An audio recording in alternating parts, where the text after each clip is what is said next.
আবার হচ্ছে ভাইয়া আমি আগে ইন্টিগ্রেশন কখনো পড়ি নাই, এফআরবি ব্যাচের ক্লাসগুলো করলে কি বুঝতে পারবো? উত্তর হচ্ছে পারবা, যদি অন্তরীকরণ পড়া থাকে। ত্রিকোণমিতি এবং অন্তরীকরণ অবশ্যই পড়া থাকা লাগবে, নাইলে বুঝতে পারবা না। ক্লাসে যদি এমন কেউ থেকে থাকো যে এখনো অন্তরীকরণ পড়ো নাই, তাইলে ইন্টিগ্রেশন লাইভ ক্লাস করো না, কিছুই বুঝবা না। তোমরা আগে অন্তরীকরণ শেষ করো, তারপরে ইন্টিগ্রেশন শুরু করো। রেডি? আমি আবার বলতেছি, আমি আর 1 মিনিটের মধ্যে শুরু করে দিব। কেউ যদি এমন থেকে থাকো ইন্টিগ্রেশন আগে কখনোই পড়ো নাই, তাও তুমি বুঝতে পারবা, কোনো সমস্যা নাই, তবে অবশ্যই অন্তরীকরণ পড়া থাকা লাগবে। আজকে ক্লাসে তোমার যদি বুঝতে অসুবিধা হয়, তার মানে তুমি অন্তরীকরণ ভালো মতো পারো না। আমি আবার বলতেছি, ইন্টিগ্রেশন বুঝতে যদি তোমার অসুবিধা হয়, এটা ইন্টিগ্রেশনের দোষ না, এটা হচ্ছে অন্তরীকরণের দোষ, যে তুমি অন্তরীকরণ ভালো মতো পারো না। কাজেই যাদের অন্তরীকরণ ভালো মতো পড়া আছে, তোমরা রেডি হয়ে যাও, কোনো সমস্যা নাই। ওকে, শুরুতে চলো, ইন্টিগ্রেশন জিনিসটা কি লিখে ফেলো, খাতার মধ্যে একটু নোট করে ফেলো। ইন্টিগ্রেশন হচ্ছে রিভার্স প্রসেস অফ ডিফারেন্সিয়েশন। দেখো, অন্তরীকরণের বিপরীত প্রক্রিয়া। রিভার্স প্রসেস মানে কি? বিপরীত প্রক্রিয়া। তার মানে ইন্টিগ্রেশন হচ্ছে অন্তরীকরণের বিপরীত প্রক্রিয়া। তো তুমি যদি অন্তরীকরণই না পারো, তার বিপরীত প্রক্রিয়া তুমি কেমনে পারবা? এই জন্য ইন্টিগ্রেশন পড়ার জন্য অবশ্যই মাস্ট মাস্ট মাস্ট অন্তরীকরণ পড়া থাকা লাগবে। এখন আমি যদি তোমাকে জিজ্ঞেস করি, আমার সাথে সাথে বলো, এক্স স্কোয়ারকে এক্স এর সাপেক্ষে অন্তরীকরণ করলে কি হয়? 2x। তোমরা জানো এক্স স্কোয়ার প্লাস 3, এটাকেও যদি এক্স এর সাপেক্ষে অন্তরীকরণ করি কি হবে? 2x। এক্স স্কোয়ার প্লাস 5, এটাকেও যদি এক্স এর সাপেক্ষে অন্তরীকরণ করি 2x হবে, রাইট? এখানে যে কোনো একটা ধ্রুব সংখ্যা যদি নেই, মনে করো যে এখানে কোনো ধ্রুবক ছিল না, এখানে ধ্রুবক ছিল 3, এখানে 5, অথবা আমি ধরো যে এখানে একটা ধ্রুবক নিলাম c, ধরো ddx of x square plus c, এখানে c যে কোনো একটা ধ্রুব সংখ্যা, এটাকে অন্তরীকরণ করলে কি হবে বলো তো? এক্স স্কোয়ারকে অন্তরীকরণ করলে 2x, আর যে কোনো ধ্রুব সংখ্যাকে অন্তরীকরণ করলে 0 হয়। তো এখানে এক্স স্কোয়ারকে অন্তরীকরণ করলে 2x, আর c তো যে কোনো ধ্রুব সংখ্যা, এটাকে অন্তরীকরণ করলে 0, তাহলে শুধু 2x হবে। যারা অন্তরীকরণ পড়ছো তোমরা এতটুকু জানো। এখন ইন্টিগ্রেশন যেহেতু অন্তরীকরণের বিপরীত প্রক্রিয়া, এই যে এটা হচ্ছে ইন্টিগ্রেশনের চিহ্ন, খেয়াল করে দেখো, এই যে লম্বা এস, এই যে এসটাকে তুমি যদি উপরে নিচে টানো, মনে করো দড়ি বেঁধে উপরে নিচে টানলা, তাহলে চিহ্নটা কেমন হয়ে যাবে? যে এরকম। এটা হচ্ছে ইন্টিগ্রেশনের চিহ্ন। আচ্ছা দেখো, ইন্টিগ্রেশন যারা পড়ো নাই তোমরাও অন্তত চিহ্নটা দেখছো, 24 ব্যাচের যারা আসো। তো এখন দেখো, এক্স স্কোয়ারকে এক্স এর সাপেক্ষে অন্তরীকরণ করলে 2x হয়। এই জিনিসটাকে ইন্টিগ্রেশনের মাধ্যমে কেমনে লিখে? যে 2x কে এক্স এর সাপেক্ষে ইন্টিগ্রেশন করলে আবার এক্স স্কোয়ার হবে। খেয়াল করে দেখো, এই যে এটাকে এইভাবে লিখে 2x dx মানে হচ্ছে 2x কে ইন্টিগ্রেশন করব কার সাপেক্ষে? এক্স এর সাপেক্ষে। উত্তর কি হবে? X square. খেয়াল করে দেখো, আমার কথা বুঝছো? এক্স স্কোয়ারকে এক্স এর সাপেক্ষে অন্তরীকরণ করলে 2x হয়। ইন্টিগ্রেশন যেহেতু অন্তরীকরণের বিপরীত প্রক্রিয়া, তাহলে 2x কে এক্স এর সাপেক্ষে ইন্টিগ্রেশন করলে আবার এক্স স্কোয়ার ফেরত পাওয়া যাবে। এই উল্টা জিনিসটাকেই এভাবে লেখা হয় যে 2x dx। এই dx মানে হচ্ছে এক্স এর সাপেক্ষে ইন্টিগ্রেশন করব কাকে? 2x কে, পাওয়া যাবে কি? এই যে এক্স স্কোয়ার। বুঝতে পারছো? ঠিক একইভাবে এবার এখান থেকে কি লেখা যায় বলো তো? এখান থেকে কি আমি বলতে পারি, আমার কথার উত্তর দিবা, আমি কি এখান থেকে বলতে পারি যে 2x কে ইন্টিগ্রেশন করলে এক্স স্কোয়ার প্লাস 3 পাওয়া যায়? বলো আমার কথা সত্য নাকি মিথ্যা? যেহেতু আমি দেখতে পাচ্ছি এক্স স্কোয়ার প্লাস 3 কে এক্স এর সাপেক্ষে অন্তরীকরণ করলে 2x হয়, তাহলে আমি তো এটা বলতেই পারি। সুতরাং এক্স এর সাপেক্ষে 2x কে ইন্টিগ্রেশন করলে অবশ্যই এক্স স্কোয়ার প্লাস 3 হবে। তোমরা কি আমার সাথে একমত? দেখো, এক্স স্কোয়ার কে অন্তরীকরণ করলেও 2x হয়, আবার এক্স স্কোয়ার প্লাস 3 কে অন্তরীকরণ করলেও 2x হয়। বুঝতেছো? উল্টা প্রক্রিয়া। আবার এক্স স্কোয়ার প্লাস 5 এইটাকে অন্তরীকরণ করলেও 2x হয়, তাহলে আমি এটাও বলতে পারি যে 2x কে এক্স এর সাপেক্ষে ইন্টিগ্রেশন করলে এক্স স্কোয়ার প্লাস 5 এটাও পাওয়া যাইতে পারে। আবার এখানে দেখো এক্স স্কোয়ার প্লাস c এইটাকে অন্তরীকরণ করলেও 2x হয়, তাহলে আমি এটাও বলতে পারি যে 2x কে এক্স এর সাপেক্ষে ইন্টিগ্রেশন করলে এক্স স্কোয়ার প্লাস যে কোনো ধ্রুবক, এখানে c হচ্ছে যে কোনো ধ্রুবক, এক্স স্কোয়ার প্লাস c। এই দেখো, এই যে এটা হচ্ছে একটা ফরম্যাট, খেয়াল করে দেখো। তার মানে তোমরা কি একটা জিনিস অন্তরীকরণে পড়ছো না, যে কোনো একটা ধ্রুব সংখ্যাকে অন্তরীকরণ করলে 0 হয়ে যায়। এখানে +3 থাকুক, +5 থাকুক, বা যে কোনো ধ্রুব সংখ্যা থাকুক না কেন, সেটাকে অন্তরীকরণ করলে কিন্তু 0 হয়ে যাবে। এখন আমরা যখন ইন্টিগ্রেশন করতে যাব, মনে করো 2x কে তুমি x এর সাপেক্ষে ইন্টিগ্রেশন করবা, তো এখানে দেখো এখানে কিন্তু কোনো ধ্রুবক নাই, কিন্তু এখানে আছে। তো আমরা কি আগে থেকে জানি যে এখানে কোনো ধ্রুবক ছিল নাকি ছিল না? বলো। এরকম হইতে পারে এটার সাথে কোনো ধ্রুবক ছিল না, আবার এরকম হইতে পারে ধ্রুবক 3 ছিল বা 5 ছিল। ধ্রুবক থাকতেও পারে নাও থাকতে পারে, আমরা তো জানি না। এই জন্যে যখনই আমরা কোনো একটা ইন্টিগ্রেশন করব, অ্যান্সারটার সাথে একটা সি, সি মানে কনস্ট্যান্ট, এই যে ধ্রুবক, এই সি কে বলা হয় ইন্টিগ্রাল কনস্ট্যান্ট। এই একটা সি যোগ করে দিব। কে কে বুঝছো কেন সি যোগ করতে হয়? Integral constant. যখনই আমরা কোনো অনির্দিষ্ট ইন্টিগ্রেশন করব, মানে লোয়ার লিমিট এবং আপার লিমিট দেওয়া থাকবে না, তখন আমরা ইন্টিগ্রেশনের লাস্টে একটা সি, এই সি হচ্ছে একটা কনস্ট্যান্ট, এই যে কনস্ট্যান্ট, এটার মান 0ও হইতে পারে, +3ও হইতে পারে, -3ও হইতে পারে, +5ও হইতে, -5ও হইতে পারে, মানে যে কোনো ধ্রুব সংখ্যা হইতে পারে। বুঝতে পেরেছো? কে কে বলো। কাজেই তোমাকে যদি কেউ জিজ্ঞেস করে যে ইন্টিগ্রেশন করার পরে আমরা একটা ধ্রুবক যোগ করি কেন, কারণ হচ্ছে যখন আমরা অন্তরীকরণ করি তখন ধ্রুবক থাকলে সেটার অন্তরজ 0 হয়ে যায়। তো ইন্টিগ্রেশন করার পরে আমরা তো জানি না যে ওই যে যেই ফাংশনটাকে অন্তরীকরণ করা হয়েছিল তার সাথে কোনো ধ্রুবক ছিল নাকি ছিল না, জানি না। তো এই জন্য আমরা একটা সি লাগাই রাখবো যে এর মান কত আমরা জানি না, থাকতেও পারে মান, নাও থাকতে পারে, শূন্যও হইতে পারে, পজিটিভ হইতে পারে, নেগেটিভ হইতে পারে, যে কোনো মান হইতে পারে। শেষ, এই আলোচনা শেষ। এখন আমাকে তোমরা বলো, এই সূত্রগুলো মুখস্থ আছে? সূত্রগুলো না লিখলেও চলবে, ক্লাসের স্লাইডে তো থাকবেই। এটা আগামী ক্লাসের বাড়ির কাজ। শোনো, আজকের ইন্টিগ্রেশনের ক্লাসটা অনেক ছোট ক্লাস হবে, বড় জোর 1.5 ঘন্টা, কারণ অনেকে এই সূত্রগুলাই জানে না। তো আজকে ক্লাসটা আমি প্রত্যেক ইন্টিগ্রেশনের ক্লাস ছোট ক্লাসই নেই, আজকে ক্লাসটা 1.5 ঘন্টার ক্লাস হবে। আগামী ক্লাসের আগে মুখস্থ করে আসতে হবে অন্তরীকরণের উল্টা সূত্র। দেখো, এই যে integration of dx to x plus c, দেখো প্লাস সি কিন্তু সবগুলাতেই থাকবে। এই সি হচ্ছে ইন্টিগ্রাল কনস্ট্যান্ট। ওয়েট, তোমাদের কি মনে আছে যে ddx অফ x, বলো, x এর সাপেক্ষে x কে অন্তরীকরণ করলে কি পাওয়া যেত? 1 পাওয়া যেত, মনে আছে? তাহলে অবশ্যই 1 কে আবার x এর সাপেক্ষে ইন্টিগ্রেশন করলে x পাওয়া যাবে, সাথে ধ্রুবক সি। কে কে বুঝতেছো? এখন সামনে কি 1 লেখা লাগে? বলো, x কে x এর সাপেক্ষে অন্তরীকরণ করলে 1 হয়, তো 1 কে আবার x এর সাপেক্ষে ইন্টিগ্রেশন করলে x পাওয়া যাবে আর সাথে প্লাস সি থাকবে। তো সামনে তো 1 লেখা লাগে না, কারণ সামনে 1 থাকা যে কথা, না থাকা এই কথা। তাহলে ইন্টিগ্রেশন অফ dx সমান x প্লাস সি। এই সূত্রগুলো কেমনে আসছে বুঝতেছো ঘটনা?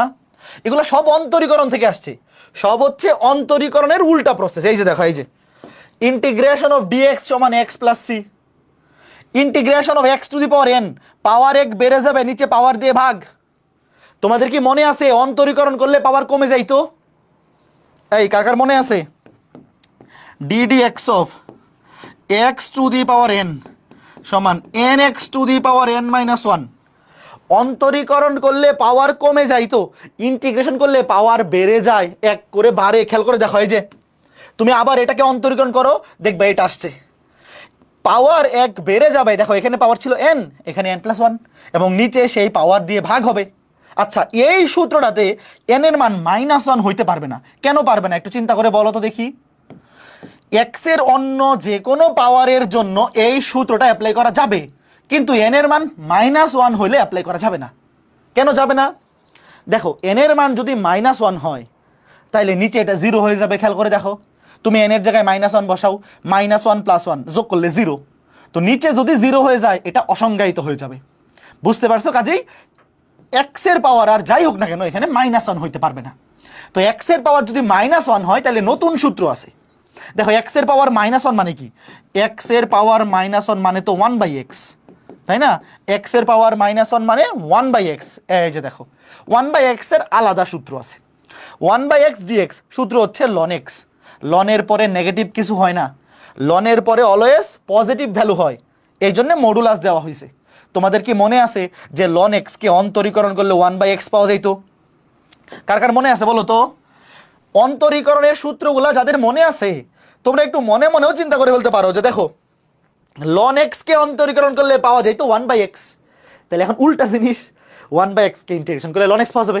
সিমিলার ভাবে তুমি সেম শিখতে পারো। দেখো, 1/√x, ইন্টিগ্রালের সূত্র হচ্ছে 2√x, তুমি এইটাকে অন্তরীকরণ করো, দেখবা আবার এটা পাওয়া যাবে e two the power mx, 1/m e two the power mx, পাওয়ার দিয়ে ভাগ হয়ে যাবে। এখন আবার কি করতে, পাওয়ার দিয়ে ভাগ হয়ে যাবে। খেয়াল করে দেখো, এরপরে দেখো a to the power x dx লনে দিয়ে ভাগ হবে। তোমাদের মনে আছে অন্তরীকরণের সময় লনে দিয়ে গুণ হইতো? কার কার মনে আছে? দেখো এই যে a to the power x by লনে, তোমরা যখন মনে করো, ধরো একটা সূত্র কেমনে আসছে তুমি বুঝতেছো না, বুঝতে অসুবিধা হচ্ছে, তুমি কি করবা? জাস্ট এই জিনিসটাকে অন্তরীকরণ করো, দেখবা এটা আসছে।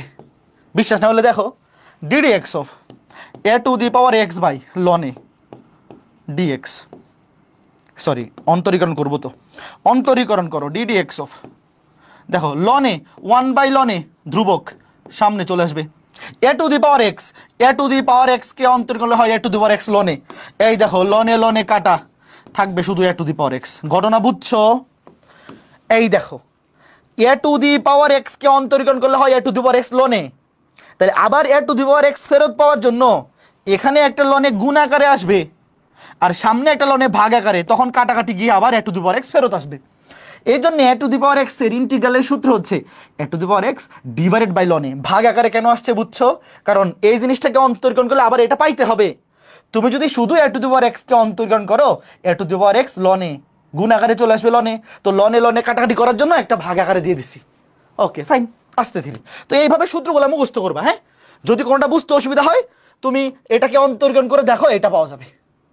বুঝতেছো? একইভাবে এই যে এখানে দেখো 7, তোমরা চাইলে সূত্রগুলো লিখতে পারো অথবা ক্লাসের স্লাইডে তো থাকবেই।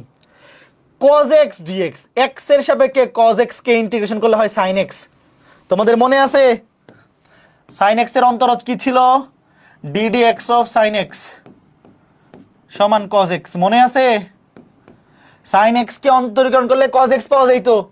এই জন্য এখন x এর সাপেক্ষে ইন্টিগ্রেশন করো, integration of cos x dx, এই dx মানে x এর সাপেক্ষে ইন্টিগ্রেশন, কি হবে? এই যে sin x, আর সাথে আমরা একটা প্লাস সি দিয়ে দিব।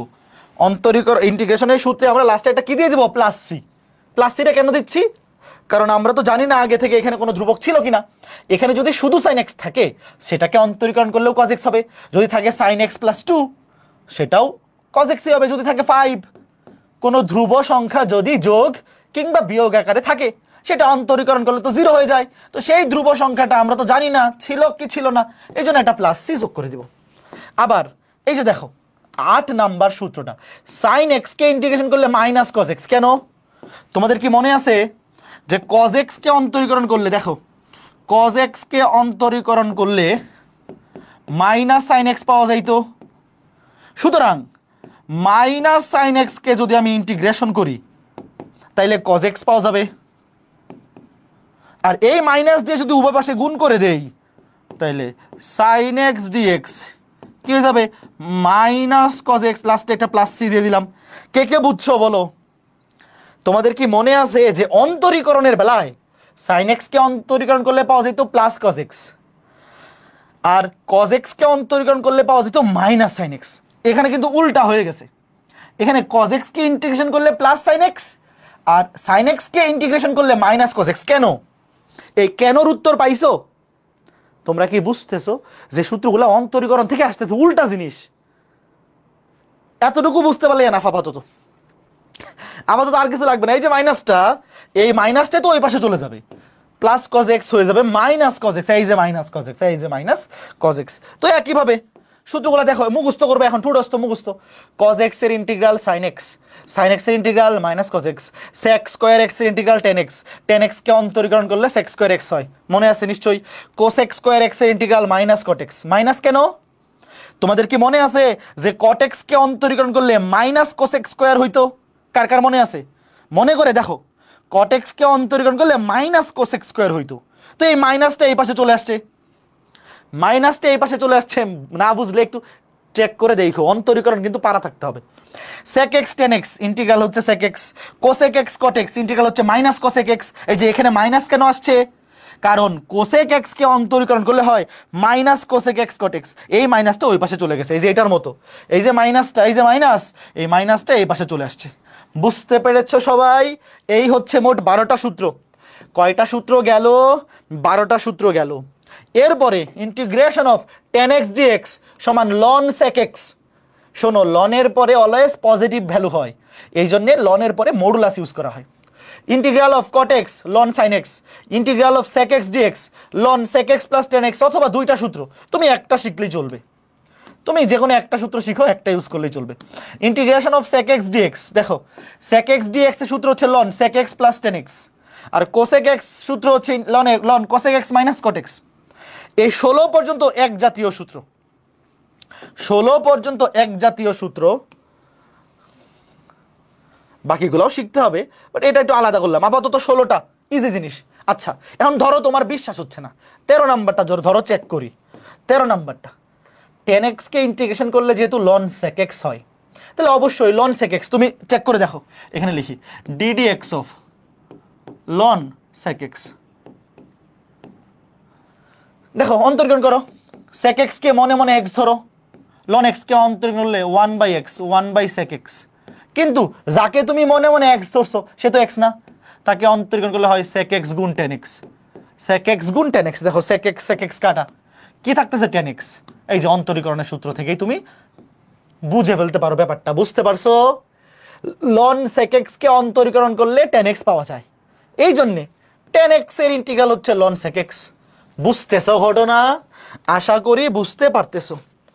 এরপরে 17 থেকে 23 পর্যন্ত শিখলেই চলবে, 24-25 একাডেমিকে লাগে না, 23 পর্যন্ত শিখলেই চলবে। দেখো 17, integration of dx by s square plus x square.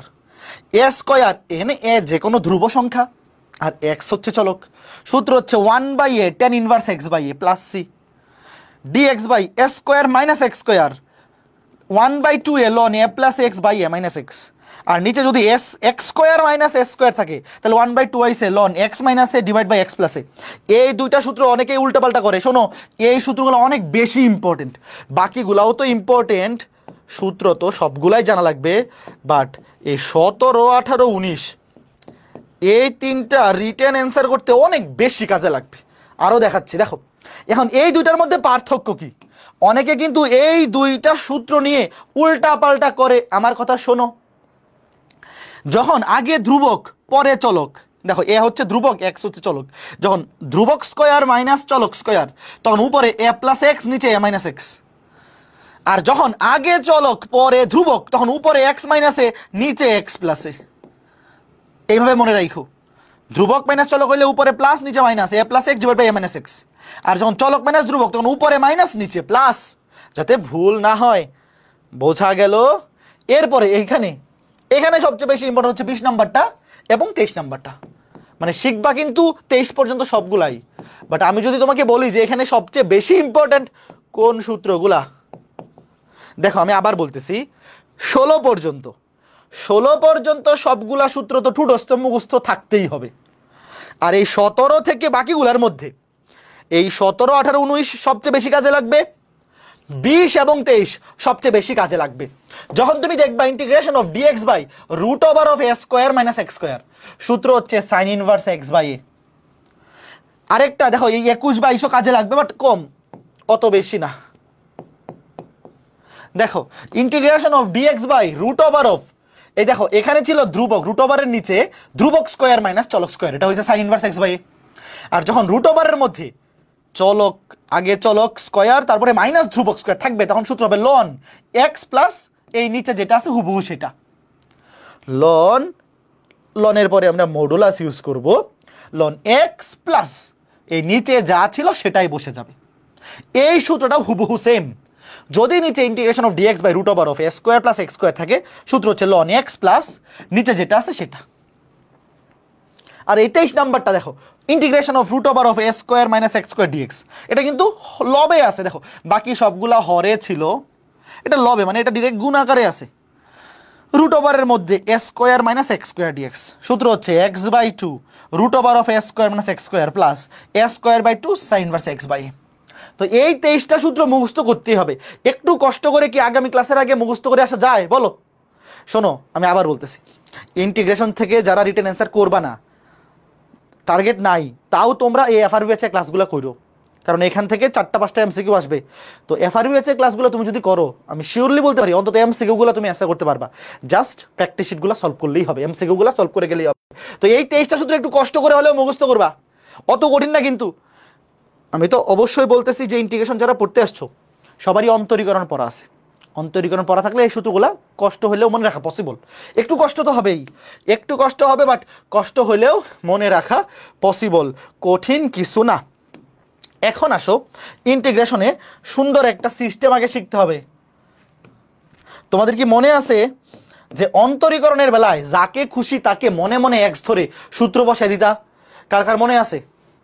যেমন মনে করো যে এরকম ম্যাথ ছিল, এরকম ম্যাথ ছিল, মনে করো যে ডিডি এক্স, একটু আগে যে দেখাইলাম ডিডি এক্স অফ লন মডুলাস দিলে হবে না দিলে হবে ধরো সাইন এক্স, লন সাইন এক্স। তোমাদের মনে আছে যে সাইন এক্স কে মনে মনে এক্স ধরতা? সাইন এক্স কে কি ধরতাম? ওই যে চেইন রুল অ্যাপ্লাই করে দিতা। সাইন এক্স কে মনে মনে এক্স ধরলাম, 1/x 1/sin x। কিন্তু যাকে তুমি মনে মনে এক্স ধরছো সে তো এক্স না, তাকে আবার অন্তরীকরণ করে গুণ করতে হবে। সাইন এক্স কে অন্তরীকরণ করলে কজ এক্স, উত্তর হচ্ছে কট এক্স। তোমাদের মনে আছে যে অন্তরীকরণের বেলায় যে কোনো ফাংশনকে মনে মনে আমরা এক্স ধরে ফেলতাম বা মনে মনে চলক ধরে ফেলতাম, তারপর চেইন রুল অ্যাপ্লাই করে দিতাম। যেমন এখানে অন্তরীকরণ করতে বলছে এক্সের সাপেক্ষে, এখানে কিন্তু এক্স নাই, লনের পরে সূত্রটা কি, মেইন সূত্রটা কি? মেইন সূত্র হচ্ছে DD x of loan x, DD x of loan x সমান কি 1/x। তো এখানে তো এক্স এর জায়গায় সাইন এক্স আছে, তো আমরা সাইন এক্স কে মনে মনে এক্স ধরে সূত্র বসাই দিছি 1/x, এক্স এর জায়গায় বসাইছি সাইন এক্স, কিন্তু সাইন এক্স তো এক্স না, তাকে আবার অন্তরীকরণ করে গুণ করে দিছিলাম। এই ছিল সিস্টেম। বাট ইন্টিগ্রেশনে এই কাজটা করা যায় শুধুমাত্র লিনিয়ার ফাংশনের জন্য। লিখো লিখো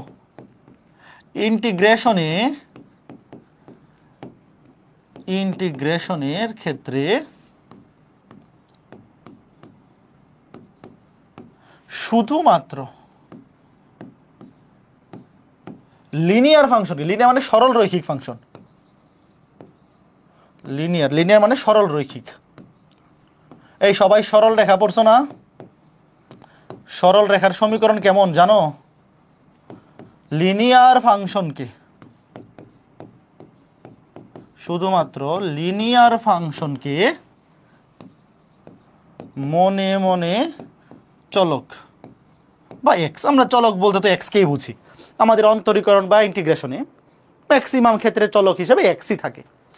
তো দেখো ইন্টিগ্রেশনের ক্ষেত্রে শুধুমাত্র লিনিয়ার বা সরল রৈখিক ফাংশনকে মনে মনে এক্স বা চলক ধরে ডিরেক্ট সূত্র অ্যাপ্লাই করা যায়, ডিরেক্ট সূত্র অ্যাপ্লাই করা যাবে বা যায়।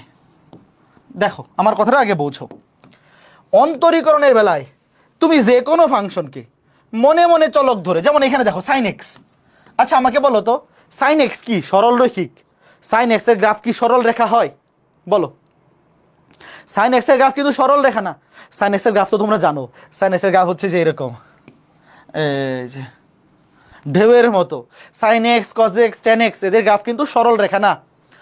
তো এখন খেয়াল করে দেখো ইন্টিগ্রেশনের নিয়ম হচ্ছে ইন্টিগ্রেশনের ক্ষেত্রে শুধুমাত্র লিনিয়ার বা সরল রৈখিক ফাংশনকে মনে মনে চলক ধরে ডিরেক্ট সূত্র অ্যাপ্লাই করা যাবে। তো যারা সরল রেখা পড়ছো, সরল রেখার গ্রাফ মানে সমীকরণ কেমন? সরল রেখার সমীকরণে কিন্তু চলকের পাওয়ার 1-এর বেশি হইতে পারে না, এটা কে কে জানো? সরল রেখার সমীকরণে চলকের ম্যাক্সিমাম পাওয়ার 1 হইতে পারে, 1-এর বেশি হইতে পারবে না। যেমন এই যে দেখো, মনে করো যে y = 2x + 3, এটা একটা সরল রৈখিক ফাংশন। তোরা এই যে এটাকে তুমি একটা সরল রৈখিক ফাংশন বিবেচনা করতে পারো।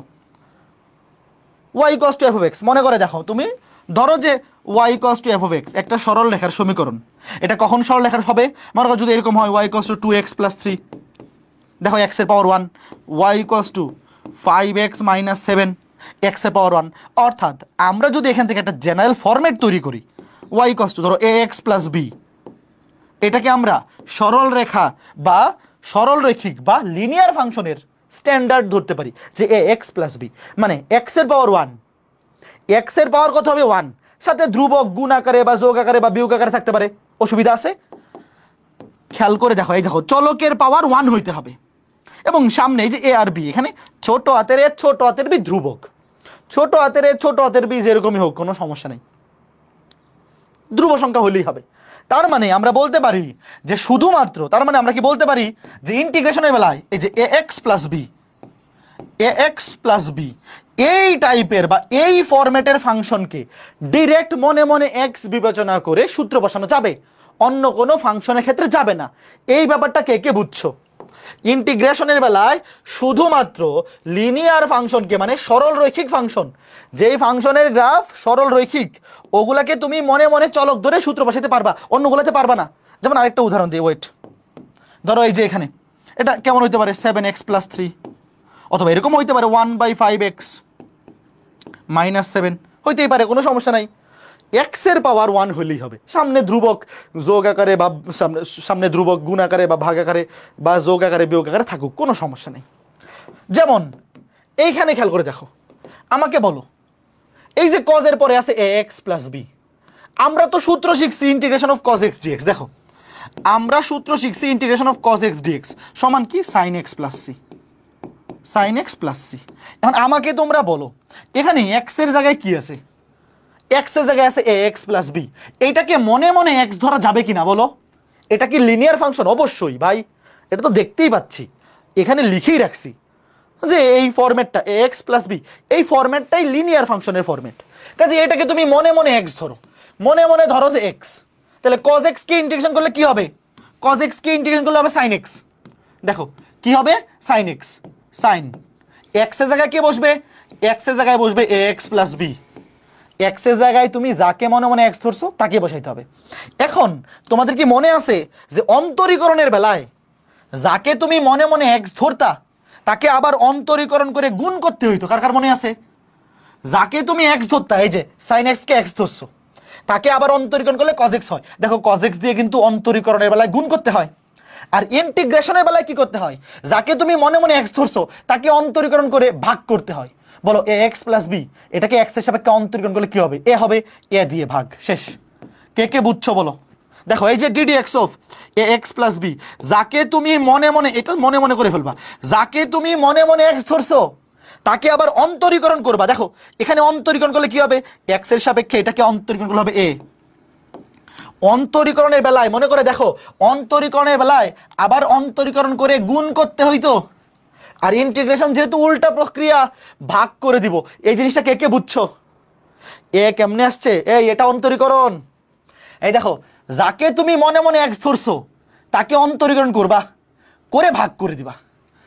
ইন্টিগ্রেশনের বেলায় তুমি যদি কোনো ফাংশনকে, মানে লিনিয়ার ফাংশনকে মনে মনে x ধরে ইন্টিগ্রেশন করে ফেলো, তাহলে যাকে তুমি x ধরছো তাকে অন্তরীকরণ করে, এটাকে অন্তরীকরণ করো ax+b কে, এই যে দেখো ax+b কে অন্তরীকরণ করলে a হয়, সেইটা দিয়ে ভাগ করতে হবে।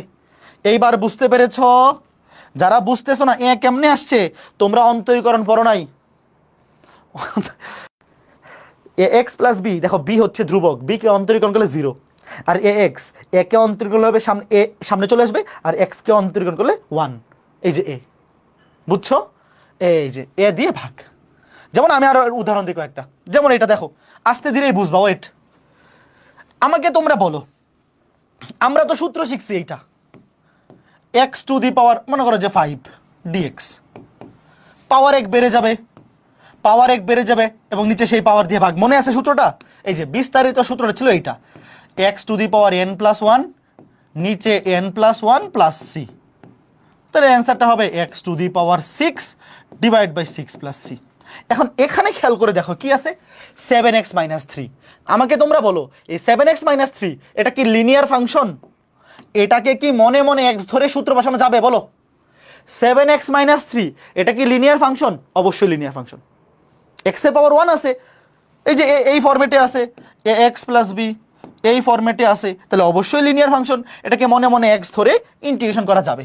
তাহলে এটাকে মনে মনে x ধরো, কি হবে? পাওয়ার 1 বেড়ে যাবে, দেখো 7x - 3 পাওয়ার 1 বেড়ে যাবে, ওই সূত্র দেখো, পাওয়ার 1 বেড়ে যাবে এবং নিচে সেই পাওয়ার দিয়ে ভাগ। এখন যাকে তুমি মনে মনে x ধরছো তাকে অন্তরীকরণ করবা মনে মনে, এটা দেখাইতে হবে না। যারা অন্তরীকরণ পড়ে আসছো এটার অন্তরীকরণটা তোমরা মনে মনে করে ফেলতে পারবা। যাকে তুমি মনে মনে x ধরছো তাকে অন্তরীকরণ করলে হয় 7, সেই 7 দিয়ে ভাগ করে দিবা, শেষ। সেই 7 দিয়ে ভাগ। কে কে বুঝছো বলো? এইবার আমি আবার বলে নিচ্ছি, অন্তরীকরণ পারো না এমন কেউ যদি আজকে ক্লাসে এসে থাকো তাহলে কিন্তু তুমি কিছুই বুঝবা না। এই যে এই কাজটা তো এখন মনে মনে করতে পারতে হবে। অন্তরীকরণ পড়ো না এমন কেউ যদি আজকে ক্লাসে এসে থাকো তাহলে তুমি কিছুই বুঝবা না, কিন্তু তোমার লাইভ ক্লাস করার দরকার নাই। তুমি আগে অন্তরীকরণ শেষ করো, তারপর ক্লাস করো। ওকে ফাইন, আশা করি এবার ক্লিয়ার হয়েছে। আরেকটা করতে দেই, এটা তোমরা নিজেরা করো। বলো integration of 2x minus 9 to the power 3 dx cos to what? Direct লিখে বলো, ডিরেক্ট অ্যান্সারটা ডিরেক্ট লিখবা। 2x minus 9 কে মনে মনে x ধরো, পাওয়ার 1 বেড়ে যাবে, পাওয়ার 2x minus 9, আগে পাওয়ার ছিল 3, এখন পাওয়ার হয়ে যাবে 4, 1 বেড়ে যাবে এবং নিচে সেই পাওয়ারটা দিয়ে ভাগ, এবং যাকে তুমি মনে মনে x ধরছো সে তো x নয়, তাকে অন্তরীকরণ করলে 2 দিয়ে ভাগ, শেষ। কে কে বুঝতে পেরেছো এটা কোন সূত্র বসাইছি? ওই যে integration of x to the power n, এই যে এই সূত্র, integration of x to the power n dx। সূত্র কি? পাওয়ার 2 নাম্বার সূত্রটা, পাওয়ার 1 বেড়ে যাবে এবং সেই পাওয়ার দিয়ে ভাগ, পাওয়ার 1 বেড়ে যাবে সেই পাওয়ার দিয়ে ভাগ, 2 নাম্বার সূত্রটা। অনেকে হয়তো আজকে প্রথম পড়তেছো ইন্টিগ্রেশন, তোমরা ভাবতেছো যে সূত্রগুলো কই থেকে আসতেছে। এই যে সূত্রটা, এই 2 নাম্বার সূত্রটা অ্যাপ্লাই করছি। তোমরা আগামী ক্লাসের আগে খালি সূত্রগুলো ভালো মতো শিখে আসো, দেখবা যে একদম সুন্দর মতো বুঝে যাচ্ছ, ক্রিস্টাল ক্লিয়ার হয়ে যাবে। আজকে ক্লাসে যদি একটু সূত্র বুঝতে বা ধরতে অসুবিধা হয়, মন খারাপ করার কিছু নাই।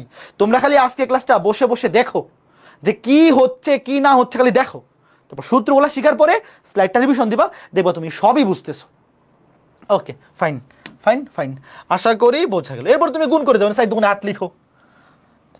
এনে তুমি 4 দুগুণে 8 লিখো, এইভাবে তো আর 6 সাথে এইভাবে লিখে রাখবে না, 6 সাথে 42 লিখবা। ওকে, আশা করি বোঝা গেল। এখন খুবই ইম্পর্টেন্ট একটা জিনিস পড়াবো, এটা যদি বুঝতে পারো ইন্টিগ্রেশন আগামী ক্লাসগুলো বুঝতে অনেক ইজি হবে। একটু ভালো মতো খেয়াল করে দেখো, ddx অফ sin x সমান কি cos x, কথা সত্য? তাইলে আমি এখান থেকে dx দিয়ে আর গুণন করে দিলাম, এই যে dx, এই dx দিয়ে আর গুণন করে দিব, কি থাকবে? d of sin x সমান, এই যে d, এই d থাকবে আর sin x থাকবে, এই যে এই dx দিয়ে আর গুণন করে দিচ্ছি, cos x dx। লিখতে পারি? বলো। দেখো ইন্টিগ্রেশন আমরা যখন করি, ইন্টিগ্রেশন আমরা যখন পড়ি সবসময় এরকম থাকে না যে cos x সামথিং, মানে দেখো সূত্রটা দেখো, ওয়েট কই ছিল, এই যে cos x dx, এই যে দেখো, যখন আমরা ইন্টিগ্রেশনের সূত্রগুলো লিখি, ইন্টিগ্রেশন অফ ধরো cos x, তার সাথে কি একটা dx থাকে না? এই dxটা মিন করে যে কার সাপেক্ষে ইন্টিগ্রেশন করব, সবগুলোর সাথেই দেখো dx dx dx। তো আমরা ফরম্যাটটা এরকম বানাইলাম, খেয়াল করে দেখো, এই যে কই গেল, এই যে ফরম্যাটটা দেখো, ddx অফ sin x সমান cos x। তাহলে এখান থেকে আমি লিখতে পারি d অফ sin x সমান cos x dx। এখানে d মানে কি দেখো, এই d মানে কি? d মানে ডিফারেন্সিয়েশন, এই যে এই d মানে কি? Differentiation, differentiation. আর এই dx মানে কার সাপেক্ষে? x এর সাপেক্ষে। তো খেয়াল করে দেখো, আমি কি এখান থেকে বলতে পারি যে d অফ sin x মানে sin x এর অন্তরজ cos x dx? বলো, তুমি যদি কোথাও দেখো যে cos x dx মানে cos x এর সাথে dx গুণ আকারে আছে, এটা দেখে কি তুমি বুঝতে পারবা যে এটা একটা প্রশ্ন করতেছে? কি প্রশ্ন করতেছে? এই cos x dx তোমাকে জিজ্ঞেস করতেছে কার অন্তরজ cos x? উত্তর হচ্ছে sin x এর অন্তরজ, এই যে d মানে ডিফারেন্সিয়েশন অফ sin x মানে sin x এর অন্তরজ cos x। ওয়েট, আমি এই ভাষাটা, এই যে এই লাইনটার বাংলা করি, এই লাইনটার বাংলা করি, এই লাইনটা কি এই জিনিসটা বুঝাইতেছে না যে sin x এর অন্তরজ, sin x এর অন্তরজ cos x? বলো। আর এই dx মানে তো x এর সাপেক্ষে, dx মানে তো x এর সাপেক্ষে, রাইট? তার মানে এই লাইনটা কি এই জিনিসটা বোঝাচ্ছে না যে sin x এর অন্তরজ cos x? এখন এই লাইনটা থেকে তোমাকে মনে করো পরীক্ষায় শুধু এই জিনিসটা দেওয়া আছে, এই যে cos x dx, এই যে cos x dx, খেয়াল করে দেখো পরীক্ষায় কিভাবে থাকবে। পরীক্ষায় মনে করো যে কোথাও শুধুমাত্র cos x dx আছে, তো এই cos x dx এটা দেখার পর তোমার বুঝতে হবে এটা একটা প্রশ্ন। সে জানতে চায়, কি জানতে চায়? সে প্রশ্ন করতেছে কার অন্তরজ cos x? খেয়াল করে দেখো, এই যে এই জিনিসটা, এই জিনিসটা হচ্ছে একটা প্রশ্ন, সে জানতে চায় কার অন্তরজ cos x, তুমি উত্তর দিবা, এই প্রশ্নটার উত্তর দিবা এটা sin x এর অন্তরজ cos x। তোমরা কি আমার কথা বুঝতেছো? শোনো, পরীক্ষা হলে তোমার প্রশ্ন করার দরকার নাই, আমি তোমাকে বোঝানোর জন্য এইভাবে বুঝাইতেছি। পরীক্ষা হলে তোমার প্রশ্ন করার দরকার নাই। মনে করো কোন একটা ফাংশনের সাথে dx গুণ আকারে আছে, যে cos x dx, এটা দেখার পর তুমি চিন্তা করবে এইভাবে, তুমি এইভাবে চিন্তা করবা যে cos x dx মানে কি? cos x dx মানে হচ্ছে কার অন্তরজ cos x। এই যে যখনই কোনো একটা ফাংশনের সাথে dx গুণ আকারে থাকবে, তুমি চিন্তা করবে এটা একটা প্রশ্ন, সেই প্রশ্নটা হচ্ছে কার অন্তরজ cos x, এবং এই প্রশ্নের উত্তর কি? এই প্রশ্নের উত্তর হচ্ছে sin x এর অন্তরজ cos x, মানে d of sin x, d of sin x। যাদের বুঝতে অসুবিধা হচ্ছে কোনো অসুবিধা নাই, আস্তে ধীরে, অনেকের হয়তো বুঝতে অসুবিধা হইতেছে, কোনো সমস্যা নেই। যেমন আমি তোমাকে জিজ্ঞেস করলাম, ওয়েট, sin x dx সমান কি লেখা যায়? sin x dx সমান কি লেখা যায় বলো তো? আস্তে ধীরে, sin x dx, sin x এর সাথে dx গুণ আকারে আছে, এটা হচ্ছে একটা প্রশ্ন। সে প্রশ্ন করতেছে কার অন্তরজ sin x। আস্তে ধীরে বুঝার ট্রাই করো একটু।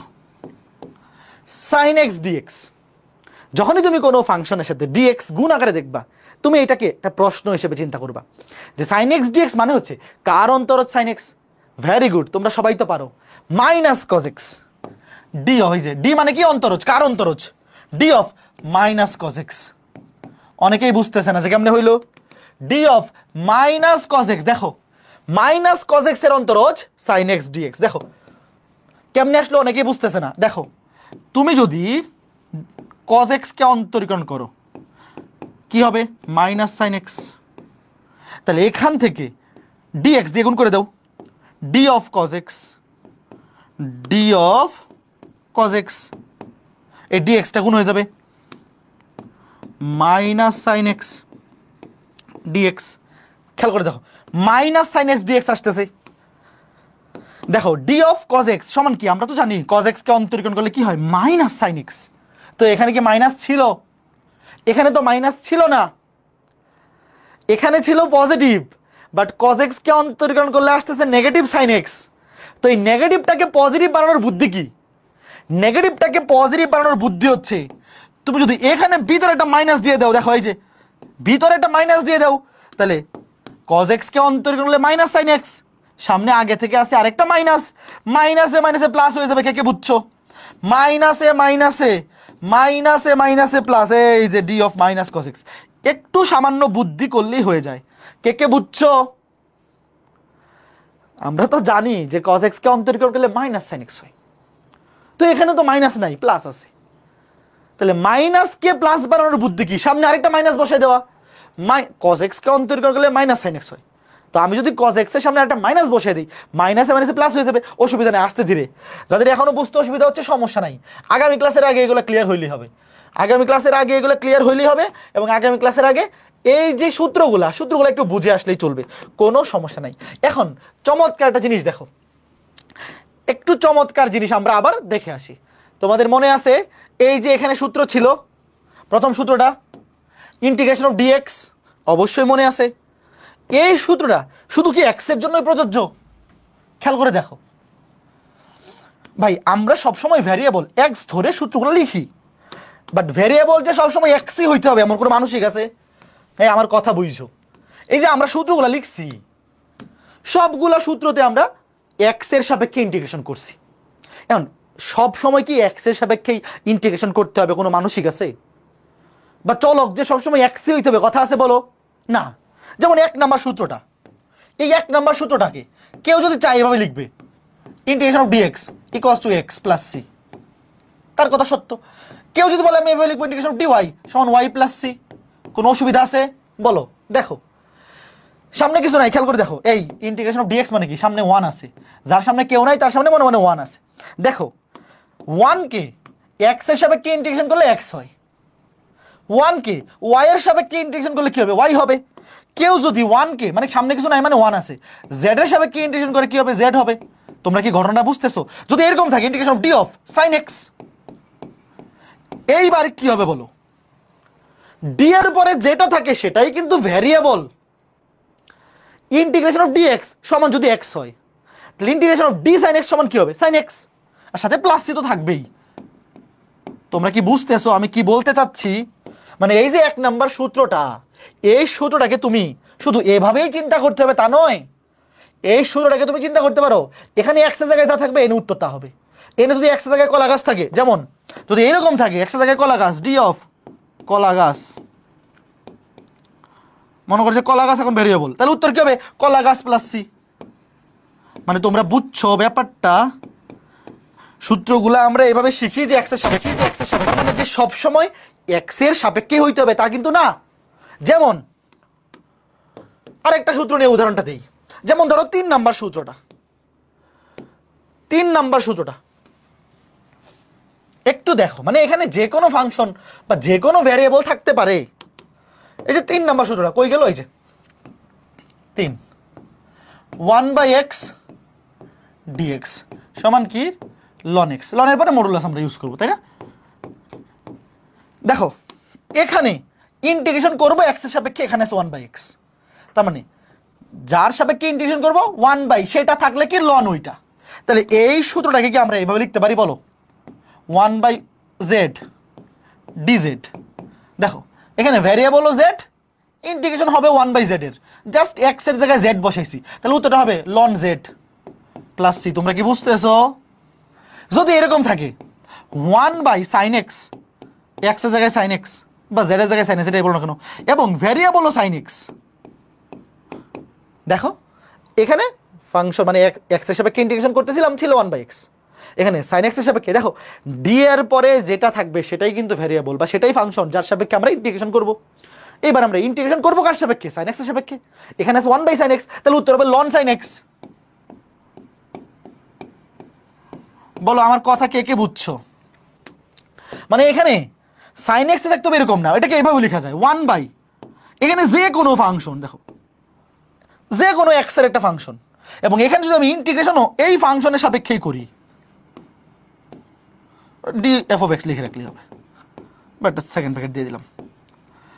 খেয়াল করে দেখো, মনে করো যে এখানে x এর জায়গায় কোনো একটা ফাংশন আছে এবং ইন্টিগ্রেশনটাও ওই ফাংশনের সাপেক্ষেই হবে। সূত্র কি? লন ওই ফাংশনটা, লন ওই ফাংশনটা। তোমরা কি এই সূত্রগুলোর মাহাত্ম্য বুঝতে পেরেছো? বলো মানে এই সূত্রগুলা যে সার্বজনীন, এটা কে কে বুঝছো? এই সূত্রগুলা শুধুমাত্র এক্স এর কেনা সূত্র নয়। এই যে এক্স, তুমি ভাইবো না যে এইগুলা এক্স কিনে রাখছে, এগুলো ওয়াই এর জন্য, জেড এর জন্য, যে কোনো ফাংশনের জন্য প্রযোজ্য হইতে পারে। এখন আমাকে তোমরা বলো, এই যে যখন তুমি কোথাও দেখবা এই যে cos x dx, মনে করো যে আজকে ক্লাসে সূত্রগুলো পড়লাম, একটু দেখো ওয়েট। ধরো তোমাকে কেউ বললো integration of cos x dx, এটা বাইর করো, এটা ভ্যালু বাইর করো। তাইলে যখনই তুমি দেখবা cos x dx, তোমার মাথায় কি আসবে বলো? cos x dx মানে কি যে বলো? যখন তুমি কোথাও দেখবা cos x এর সাথে dx, কোন একটা ফাংশনের সাথে dx গুণ আকারে আছে, তখন কি তুমি এভাবে চিন্তা করতে পারবা না যে cos x dx মানে হচ্ছে কার অন্তরজ cos x? যখনই কোনো ফাংশনের সাথে dx গুণ আকারে থাকবে, তুমি সেটাকে প্রশ্নবোধক আকারে চিন্তা করবা যে সে তোমাকে প্রশ্ন করতেছে কার অন্তরজ cos x? উত্তর হচ্ছে sin x এর অন্তরজ। যে কার? sin x এর অন্তরজ, d অফ sin x। তাইলে আমাকে বলো এটাকে এভাবে লেখা যায়, এটার জায়গায় d অফ sin x লেখা যায় বলো? এই আমি কি ভুল কিছু করলাম বলো? cos x dx এর জায়গায় d অফ sin x লেখা যায়, এই এখান থেকে তো দেখতে পাচ্ছ। তাইলে আমাকে বলো সূত্র কি ছিল? তোমাদের মনে আছে যে ইন্টিগ্রেশন অফ dx সমান ছিল x প্লাস c। তাহলে integration of d sin x, d এর পরে যা থাকবে সেটাই উত্তর। সূত্রটা কেমনে আসছে কে কে বুঝছো? এইভাবে চিন্তা করলে অনেক এমসিকিউ কিছু না লিখে অ্যান্সার করে ফেলে যাবে। এই যে দেখো cos x, integral of cos x dx সমান sin x প্লাস c, কেমনে আসছে কে কে বুঝছো? একটু হাত তোলো যাদের অন্তরীকরণ পড়া আছে। এই যে কই গেল? এই যে এই সূত্রটা। এবার অন্তরীকরণ দিয়ে চিন্তা করো, অন্তরীকরণ দিয়ে চিন্তা করো, তাইলে অনেক এমসিকিউ তুমি কিছু না লিখে অ্যান্সার করে ফেলতে পারবা। আজকে ক্লাসটা খালি এই জিনিসটাই আমি ক্লিয়ার করব। এই জিনিসটা বুঝতে পেরেছো? যে কোথাও তুমি যদি দেখো ইন্টিগ্রেশন করতে বলছে আছে cos x dx, তুমি মনে মনে চিন্তা করবা যে cos x dx এটা মানে হচ্ছে কার অন্তরজ cos x। তুমি যদি অন্তরীকরণ পড়ে থাকো, এতটুকু জিনিসটা তুমি জানো যে sin x কে অন্তরীকরণ করলে cos x পাওয়া যায়, তাহলে d অফ এই d মানে অন্তরীকরণ, sin x এর অন্তরীকরণ বা sin x এর অন্তরজ, তারপরে ইন্টিগ্রেশন অফ d এর পরে যা থাকবে সেটাই উত্তর। এই যে সূত্র এটা, ইন্টিগ্রেশন অফ d এর পরে যা থাকবে সেটাই উত্তর, আর লাস্টে প্লাস c তো থাকবেই। Okay fine. যেমন মনে করো তোমাকে কেউ বললো integration of sin x dx, দেখো integration of sin x dx, তুমি মনে মনে কি চিন্তা করবা? তুমি মনে মনে চিন্তা করবা যে sin x dx মানে কি? sin x dx মানে হচ্ছে একটা প্রশ্ন, sin x এর সাথে যখন dx গুণ আকারে আছে তুমি চিন্তা করবা এটা একটা প্রশ্ন, সে তোমার কাছে জানতে চাচ্ছে কার অন্তরজ sin x, উত্তর কিন্তু মাইনাস cos x এর, d of minus cos x। দেখো d of minus cos x কেন? d of minus cos x, কারণ শুধু cos x কে অন্তরীকরণ করলে কিন্তু মাইনাস sin x হয়, তো মাইনাসকে প্লাস বানানোর জন্য এখানটা মাইনাস দিয়ে দিছি, ইন্টিগ্রেশন চিহ্ন তো দিই নাই। এই যে ইন্টিগ্রেশন অফ, দেখো sin x dx এর জায়গায় বসাই দিছি d of minus cos x, এখন d এর পরে যা থাকবে সেটাই উত্তর, d এর পরে কলা গাছ থাকলে কলা গাছই উত্তর, যেহেতু মাইনাস cos x আছে উত্তর হবে মাইনাস cos x, আর লাস্টে প্লাস c। এই প্লাস c তো ম্যান্ডেটরি, c ইন্টিগ্রাল কনস্ট্যান্ট তুমি দিয়ে দিবা। এই জিনিসটা কে কে বুঝছো? যাদের অন্তরীকরণ পড়া নাই তোমরা কিছুই বুঝবা না। অন্তরীকরণ পড়া নাই এমন কেউ থাকলে আজকে ক্লাসটা শুধু শুধু লাইভে করো না, তুমি বুঝবা না। একটু বলো যাদের অন্তরীকরণ পড়া আছে এতটুকু জিনিস কি বুঝতে পারছো? একটু বলো তো, যাদের অন্তরীকরণ পড়া আছে, যাদের অন্তরীকরণ পড়া আছে, এখন পর্যন্ত যা যা পড়াইছি এখনো পর্যন্ত আমরা ইন্টিগ্রেশন শুরুই করি নাই, যা কিছু পড়তেছি সব অন্তরীকরণ থেকে কিন্তু। আচ্ছা ওয়েট, তার মানে এখন আমি যদি এই যে এই ম্যাথটা দেখো এমসিকিউ আকারে চিন্তা করো, মনে করো যে সূত্র তুমি জানো না, একটু আগে দেখাইলামই তো, integral of sin x dx মানে কি? এই মাত্র দেখাইলাম, সময় লেখা যায় d of minus cos x, উত্তর কি হবে? d এর পরে যা থাকবে সেটাই উত্তর, minus cos x plus c। শোনো c এর আগে অবশ্যই প্লাস দিবা, কেউ আবার এখানে মাইনাস আছে বইলা মাইনাস c দিয়ে দিবা না। ধ্রুব সংখ্যা, ধ্রুব সংখ্যা পজিটিভও হইতে পারে নেগেটিভও হইতে পারে, বাট আমরা যখন ধ্রুবককে লিখবো, ধ্রুবক লিখার সময় আমরা অলওয়েজ পজিটিভ আকারে লিখবো, তারপরে তার ভ্যালু পজিটিভ হোক নেগেটিভ হোক যা খুশি তা হোক। বুঝতেছো? আচ্ছা ওয়েট, আস্তে ধীরে, কোনো অসুবিধা নাই, কেউ ভয় পায়ও না, কেউ ভয় পায়ও না। আচ্ছা এখন আরেকটা সূত্র আমরা আগে একটু শিখে যাব। এই সূত্রটার কথা মনে আছে? x স্কয়ার dx কি হবে? পাওয়ার 1 বেড়ে যাবে, ওই যে x to the power n এর সূত্র, পাওয়ার 1 বেড়ে যাবে 2 হয়ে যাবে 3 এবং সেই পাওয়ার দিয়ে ভাগ। আচ্ছা এই সূত্রটা যদি এইভাবে থাকে, ধরো sin x square, sin x square মানে তো sin square x, sin x whole square যে কথা, sin স্কয়ার x তো একই কথা, d অফ sin x, তাইলে কি হবে বলো তো? দেখো খেয়াল করে দেখো, x এর সাপেক্ষে x স্কয়ার কে ইন্টিগ্রেশন করলে হয় x কিউব বাই 3, তাহলে sin x এর সাপেক্ষে sin স্কয়ার x কে ইন্টিগ্রেশন করলে কি হবে? দেখো এখানে ফাংশন ছিল x, এখানে sin x, এখানে x স্কয়ার, এখানে sin স্কয়ার x, সেম জিনিস না? পাওয়ার 1 বেড়ে যাবে, নিচে পাওয়ার দিয়ে ভাগ, কে কে বুঝতেছো? sin কিউব x, সেম সূত্র কিন্তু, পাওয়ার দিয়ে ভাগ। এই দুইটা সূত্র কিন্তু আলাদা কিছু না, এই দুইটা সূত্র কিন্তু আলাদা কিছু না। সব সময় যে ভেরিয়েবল এক্সই থাকতো এরকম তো না, এখানে এরকম হইতে পারে। মনে করো যে আমি জেড দিয়ে লিখে দেখাই, মনে করো যে জেড স্কয়ার ডিজেড, তাহলে কি হবে? পাওয়ার 1 বেড়ে যাবে, সেই পাওয়ার দিয়ে ভাগ।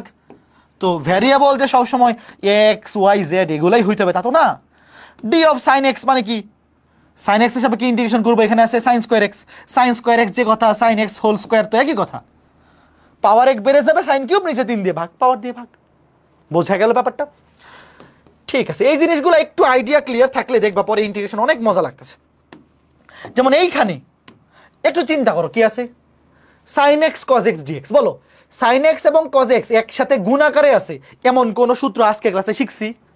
সূত্রগুলো হয়তো তোমার মুখস্থ হয়নি এখনো, বাট দেখছো তো, একবার তো দেখছো। আমাকে তোমরা বলো সাইন এক্স কজ এক্স একসাথে গুণ আকারে এমন কোন ইন্টিগ্রেশনের সূত্র আমরা শিখছি?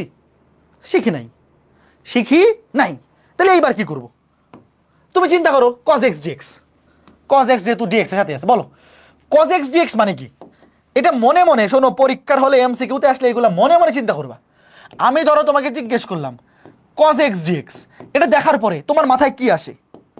cos x dx মানে হচ্ছে কার অন্তরজ cos x? cos x এর সাথে dx গুণাকারে আছে মানে হচ্ছে এটা একটা প্রশ্ন।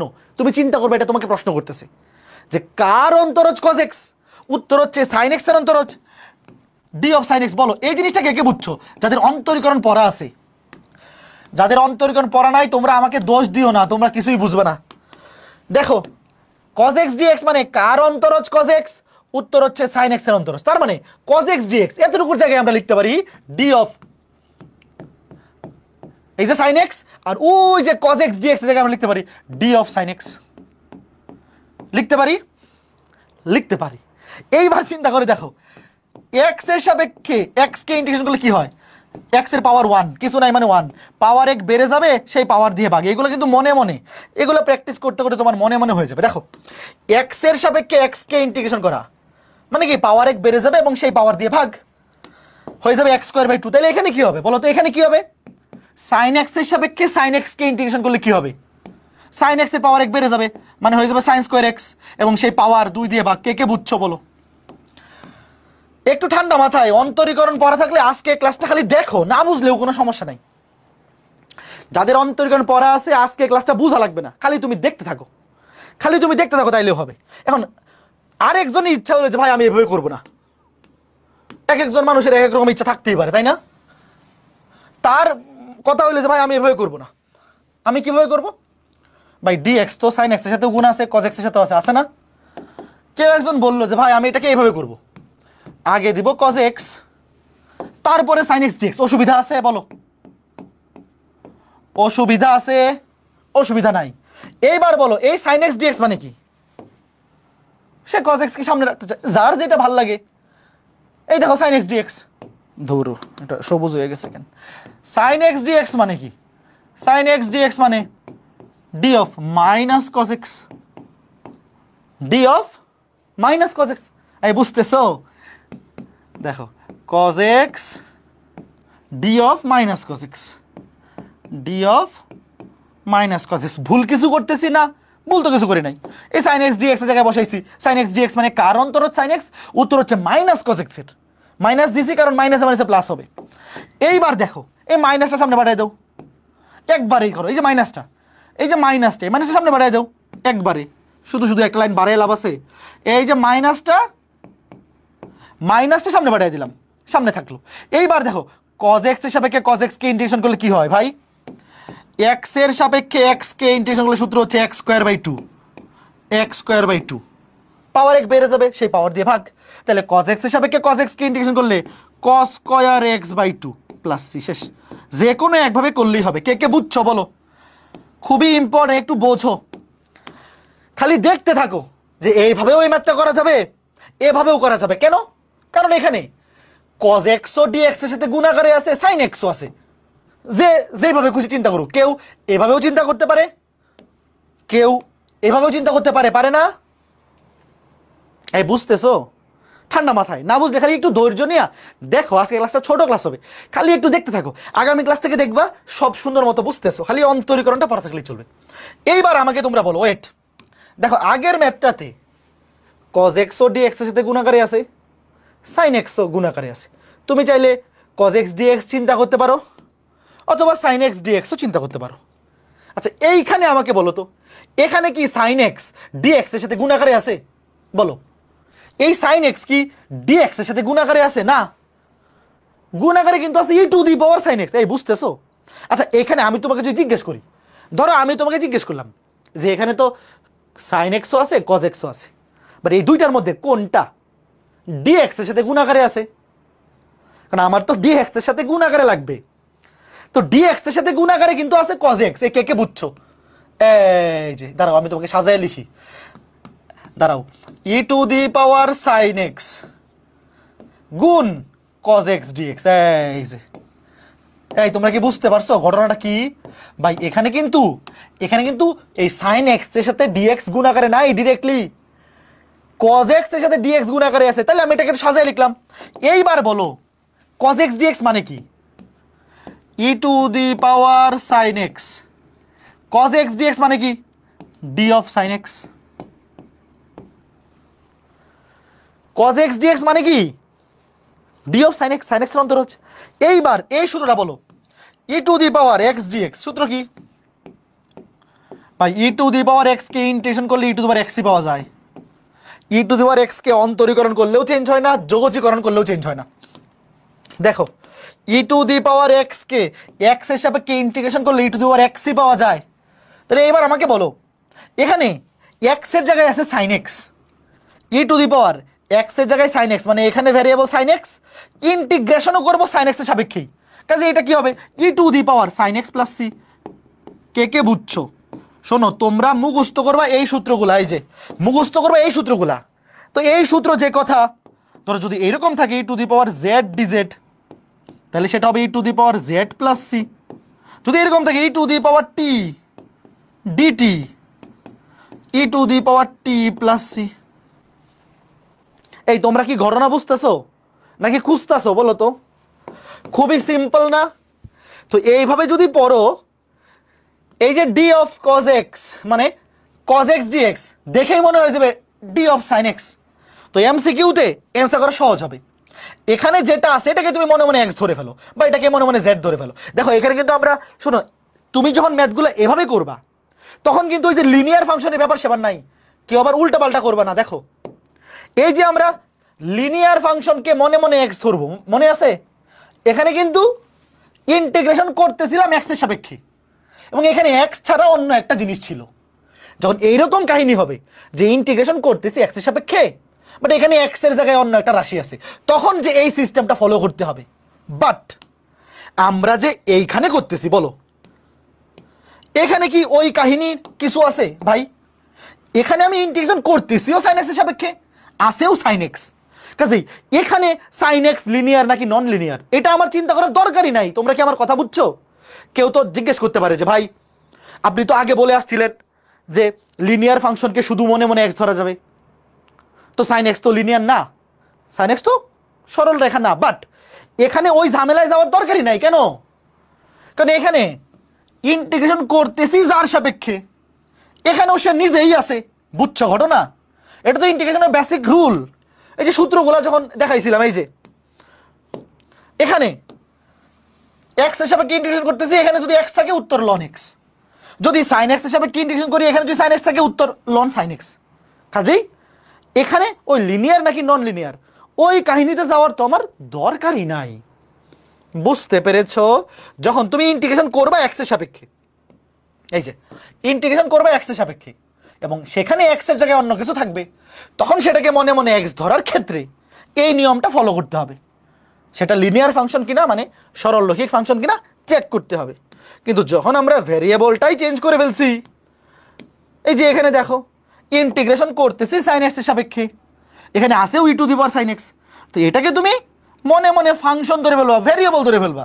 তুমি এইভাবে চিন্তা করো যে e two the power x dx সূত্র হচ্ছে e two the power x, বা তুমি এইভাবে চিন্তা করো e two the power z dz উত্তর হচ্ছে e two the power z। কাজে এখানে যা বসবে সেটাই উত্তর। তোমরা কি আমার কথা বুঝতেছো? একটু ঠান্ডা মাথায় বলো তো, একটু ঠান্ডা মাথায় চিন্তা করে বলো যে এতক্ষণ ধরে যা কিছু বলছি তোমরা কি বুঝছো? যখন ভেরিয়েবলটাই চেঞ্জ করে ফেলবো আমরা, যখন d এর পরে sin x থাকতেছে মানে ইন্টিগ্রেশন করব sin x এর সাপেক্ষে, কাজে তখন কিন্তু লিনিয়ার নাকি নন লিনিয়ার ওই কাহিনী কিন্তু এখানে আসবেই না।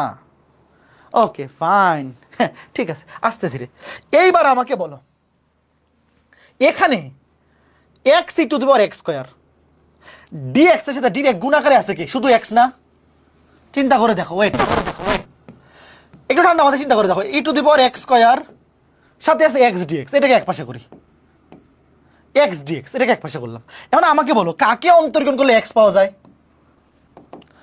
দেখো e to the power x square এই পুরোটার সাথে dx নিয়ে তো লাভ নাই, কারণ এই কাকে অন্তরীকরণ করলে এটা পাওয়া যায় এই কাহিনীতে গেলে তো ঝামেলা হয়ে যাবে। তুমি সব সময় সহজ সহজ ফাংশনটা দিয়ে চিন্তা করবা। দেখো dx এর সাথে x ডিরেক্ট গুণাকারে আছে। কারণ আমাকে বলো যারা অন্তরীকরণ পড়ছো কাকে অন্তরীকরণ করলে x পাওয়া যায়? উত্তর হচ্ছে x স্কয়ার। দেখো এগুলো কিন্তু মনে মনে পারতে হবে। x স্কয়ারকে অন্তরীকরণ করো 2x হয়, অন্তরীকরণ করলে পাওয়ার এক এক করে কমে, এক্স স্কোয়ারকে অন্তরীকরণ করলে এক্স পাওয়া যাবে, এক্স কিউবকে অন্তরীকরণ করলে x square, x to the power 4কে অন্তরীকরণ করলে এক্স কিউব।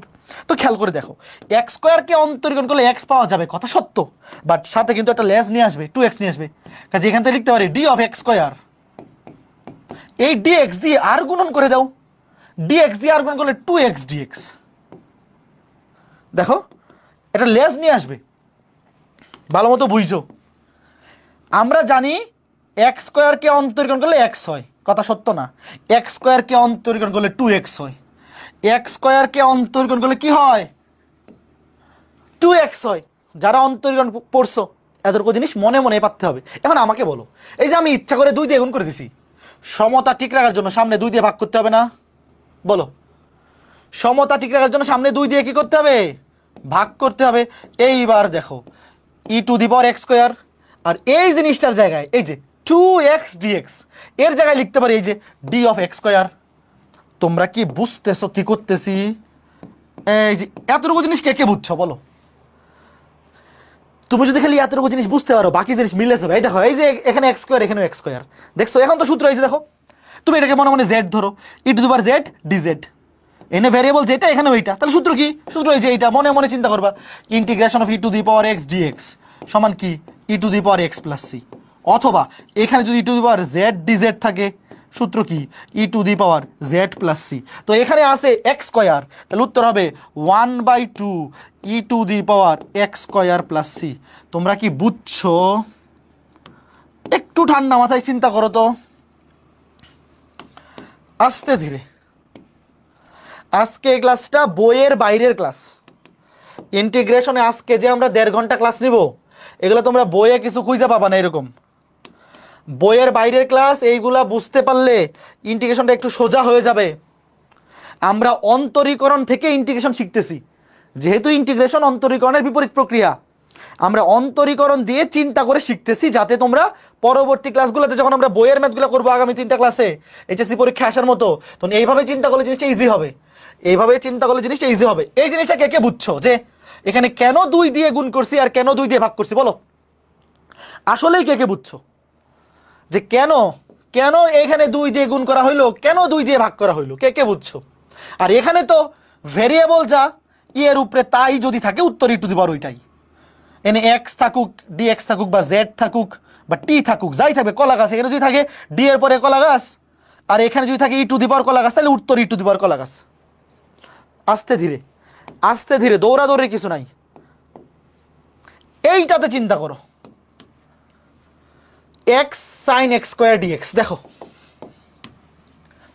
সাইন এক্স স্কোয়ারকে সামনে রাখো, কারণ এই পুরাটাকে অন্তরীকরণ, এই পুরাটাকে তুমি নিয়ে চিন্তা করতে চাও না, তাহলে ঝামেলা হয়ে যাবে। তুমি যদি চিন্তা করো সাইন এক্স স্কোয়ার, কাকে অন্তরীকরণ করলে সাইন এক্স স্কোয়ার পাওয়া যায়, বহুত কাহিনী হয়ে যাবে, তখন কজ নিয়ে আসতে হবে। এখানে কি কজ আছে? নাই তো। তো সাইন এক্স স্কোয়ারকে সামনে রাখো, এই যে এক্স ডিএক্স, এইটা নিয়ে চিন্তা করো। দেখো এই যে এক্স ডিএক্স, আবার সেম কাহিনী, আবার দেখো আগের জিনিসটাই, এই যে এক্স ডিএক্স, এক্স ডিএক্স মানে কি? সামনে 2 দিয়ে গুণ, আবার সেম কাহিনী, 2 দিয়ে গুণ, 2 দিয়ে ভাগ। শোনো, তুমি সাইন এক্স স্কোয়ার ওইটার সাথে ডিএক্স কে গুণ আকারে চিন্তা করতে চাও না। তুমি যদি কাকে অন্তরীকরণ করলে সাইন এক্স স্কোয়ার পাওয়া যায়, মানে কস চলে আসবে, কস, কসকে অন্তরীকরণ করলে সাইন হয় মাইনাস কস এক্স কে। তো এখন এখানে কি কস আছে? প্রশ্নে কস তো নাই, ঝামেলা করার দরকার আছে? তুমি দেখো, এইবার দেখো 1/2 integration of sine x square আর 2x dx মানে কি? D of x square. এইবার দেখো এই যে 2x dx মানে কি? D of x square. তাহলে এইবার দেখো এক্স, এক্স এর সাপেক্ষে সাইন এক্স কে ইন্টিগ্রেশন করলে কি হয়? ইন্টিগ্রেশন করলে হয় মাইনাস কস এক্স, মনে আছে? তাহলে এখন এইখানেও ভেরিয়েবল আছে এক্স স্কোয়ার, এখানেও এক্স স্কোয়ার, কি হবে? দাঁড়াও আগে সূত্রটা তোমাকে লিখে দিই। Integration of sine x dx সমান কি? Minus cos x plus c. তো এখানে যদি এক্স এর জায়গায় জেড থাকে, সাইন জেড ডিজেড, তাহলে হবে minus cos z plus c, তাই না? তো এখানে আছে কি? এক্স স্কোয়ার, তাহলে কি হবে? 1/2 মাইনাস আসবে, মাইনাসটাকে সামনে দিয়ে দাও, এই যে মাইনাসের সামনে পাঠিয়ে দিছি, কি হবে? Cos x square plus C. বলো কে কে বুঝতে পেরেছো? কে কে বুঝতে পেরেছো একটু কমেন্ট করে বইলো। সুন্দর জিনিস, বুঝতে পারলে ভালো লাগবে। বুঝতে পারলে ভালো লাগবে, বুঝতে না পারলে কষ্ট লাগবে। যারা যারা বুঝতে পেরেছো একটু সত্যি করে বলো, চিন্তা করতে পারতেছো কিনা? অন্তরীকরণ পারতে হবে জাস্ট, আর কিচ্ছু না। আমার নাকের মধ্যে কি খালি সুরসুরি লাগতেছে, একটু ওয়েট।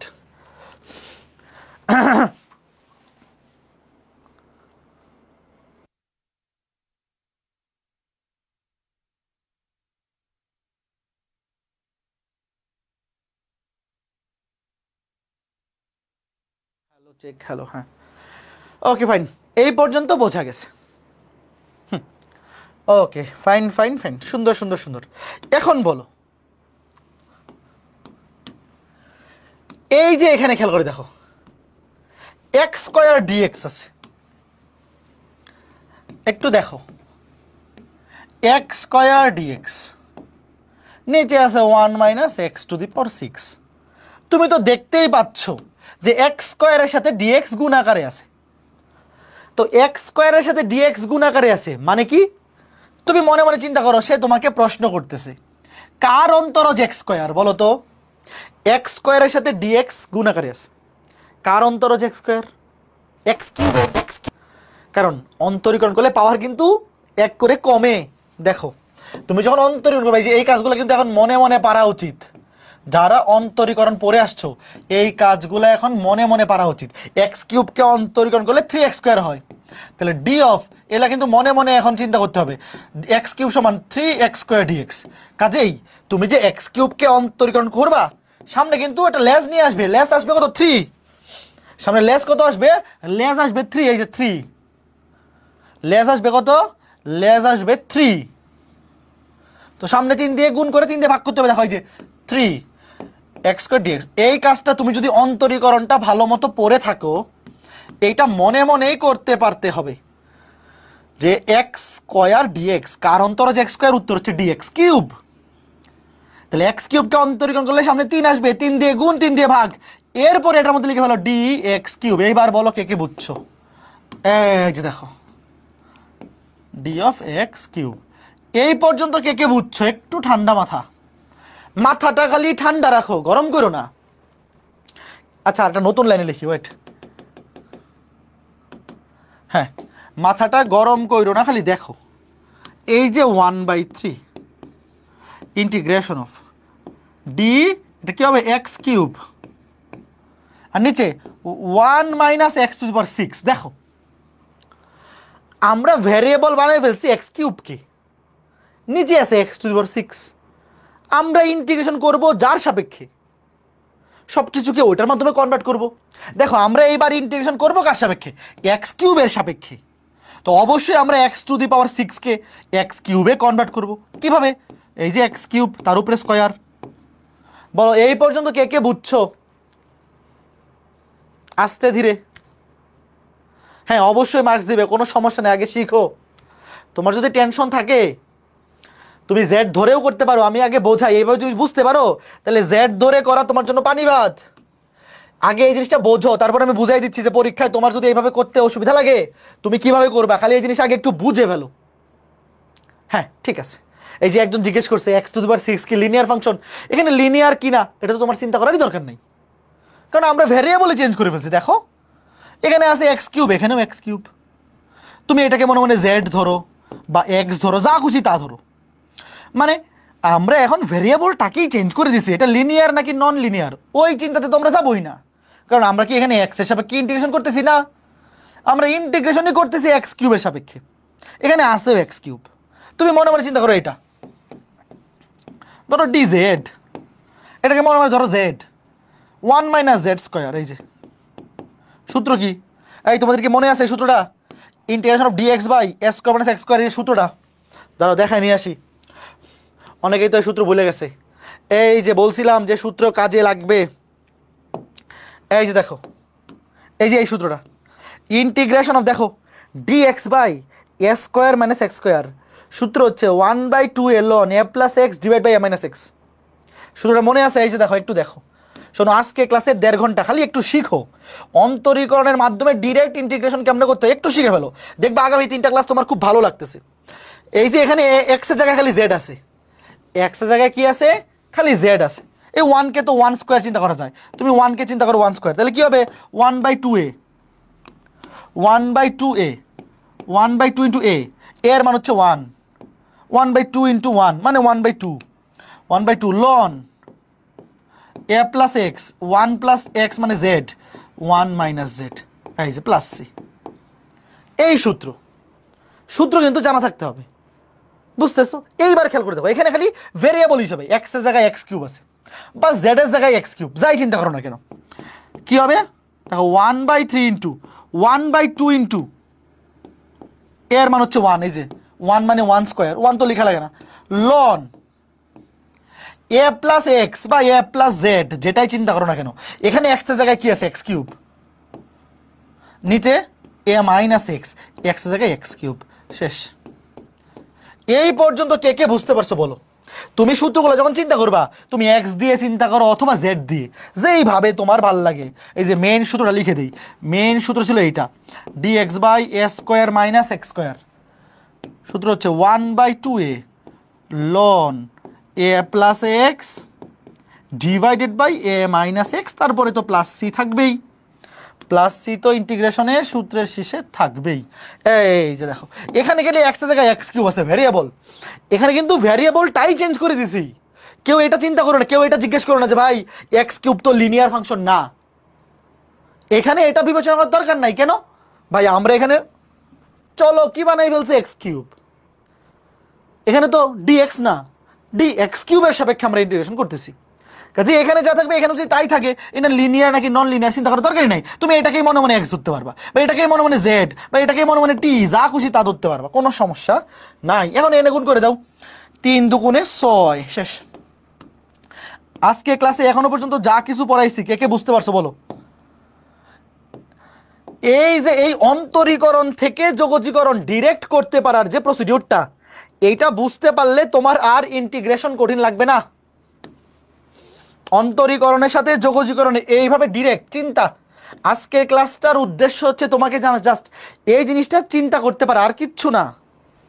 যেমন আরেকটা ম্যাথ, এটা করো তো, করো দেখি, এটা যারা যারা করতে পারবে তারা আজকে ক্লাসটা বুঝতে পারছে। দেখো e to the power 10x, এখানে কিন্তু 10x এর সাথে ডিরেক্ট dx গুণ আকারে নাই, ই টু দি পাওয়ার 10x সামনে লিখে দিই, আর এই sec স্কয়ার x এর সাথে কিন্তু dx গুণ আকারে আছে, sec স্কয়ার x এর সাথে dx ডাইরেক্ট গুণ আকারে আছে। এবার আমাকে বলো sec স্কয়ার x dx মানে কি? sec স্কয়ার x dx মানে হচ্ছে কার অন্তরজ sec স্কয়ার x, কাকে অন্তরীকরণ করলে sec স্কয়ার x পাওয়া যায়? উত্তর হচ্ছে d অফ 10x। ভাইয়া 10x কে অন্তরীকরণ করলে sec স্কয়ার x পাওয়া যায়, 10x কে অন্তরীকরণ করলে sec স্কয়ার x পাওয়া যায়, এটা কিন্তু তোমার বুঝতে হবে, অন্তরীকরণ পড়া থাকতে হবে। এইবার দেখো ভ্যারিয়েবল বানায় ফেলছি 10x কে, যেইটাকে ভ্যারিয়েবল বানায় ফেলছি এটাকে তুমি মনে মনে x বা z যা খুশি তা চিন্তা করো। আমরা সূত্রগুলো যখন শিখছিলাম e to the power x dx সমান e to the power x plus c. তাহলে এখানে তুমি দেখো ইন্টিগ্রেশন করব 10x এর সাপেক্ষে, তো যদি এখানে ইন্টিগ্রেশন করি z এর সাপেক্ষে, এখানে থাকেও z E to the power z, তাহলে তো সূত্র তো একই সূত্র, সেম উত্তর ই টু দি পাওয়ার খালি x থেকে 10x প্লাস সি, শেষ। E to the power 10x plus c. আশা করি আজকে ক্লাসে এখনো পর্যন্ত যা কিছু বোঝাইছি সব কিছু তোমরা বুঝতে পেরেছো। ওকে ফাইন, তো এতটুকু যদি বুঝে থাকো তাহলে এখন আমরা চমৎকার আরো 2টা সূত্র শিখবো, তারপরেই আজকে ক্লাস শেষ। চমৎকার আরো 2টা সূত্র শিখবো, তারপরেই আজকে ক্লাস শেষ। দেখো ওয়েট,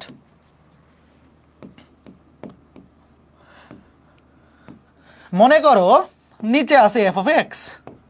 আচ্ছা তোমরা কি এই জিনিসটা পড়ছিলা অন্তরীকরণে, যে এফ অফ এক্স কে একবার অন্তরীকরণ করলে এটাকে এভাবে লেখা যায় এফ প্রাইম এক্স? কে কে জানো বলো? এফ অফ এক্স এই ফাংশনটাকে একবার অন্তরীকরণ করলে সেটাকে এফ প্রাইম একবার একটা প্রাইম দেয়, 2বার অন্তরীকরণ করলে 2টা প্রাইম দেয়, 3বার অন্তরীকরণ করলে 3টা প্রাইম দেয়, ঠিক আছে? তো এখন খেয়াল করে দেখো, ধরো এইরকম একটা ফাংশনের ইন্টিগ্রাল চাইছে, নিচে আছে এফ অফ এক্স আর উপরে আছে এটারই প্রথম অন্তরজ।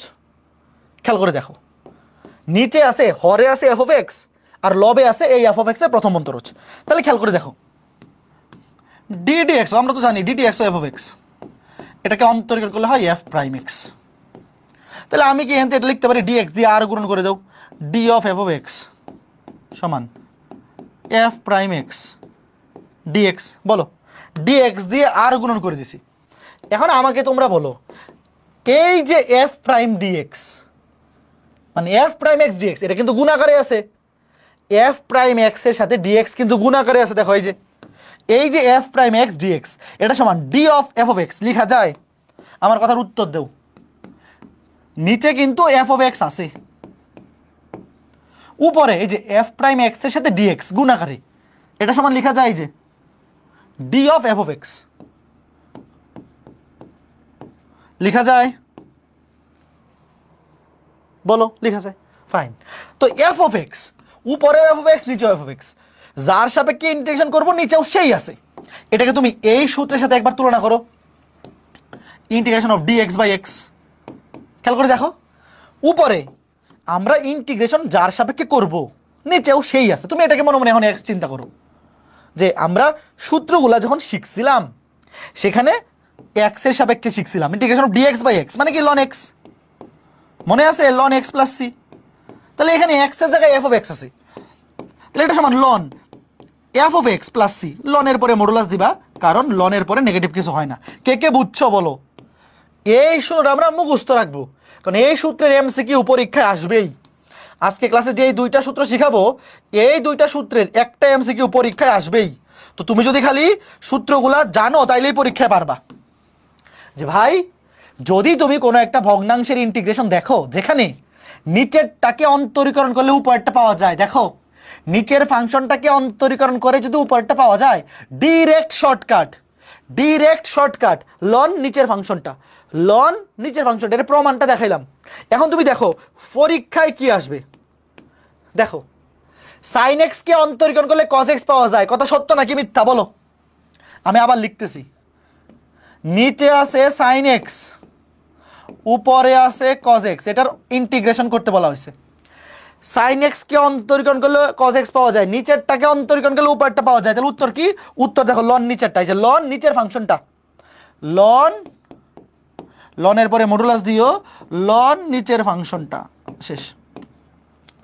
এমসিকিউতে আসলে ডিরেক্ট এভাবে লিখে ফেলবা, এমসিকিউতে আসলে ডিরেক্ট অ্যান্সার এভাবে লিখবা। আর যদি রিটার্নে আসলে কিভাবে করতে পারো, এই যে cos x dx নিচে sin x, রিটার্নে আসলে একটা লাইন বেশি লিখবা। cos x dx মানে কি? cos x dx মানে হচ্ছে d of sin x। এই যে রিটার্নে আসলে একটা লাইন বেশি লিখলেই হবে, এগুলো রিটার্নে আসে না এমসিকিউতে আসে।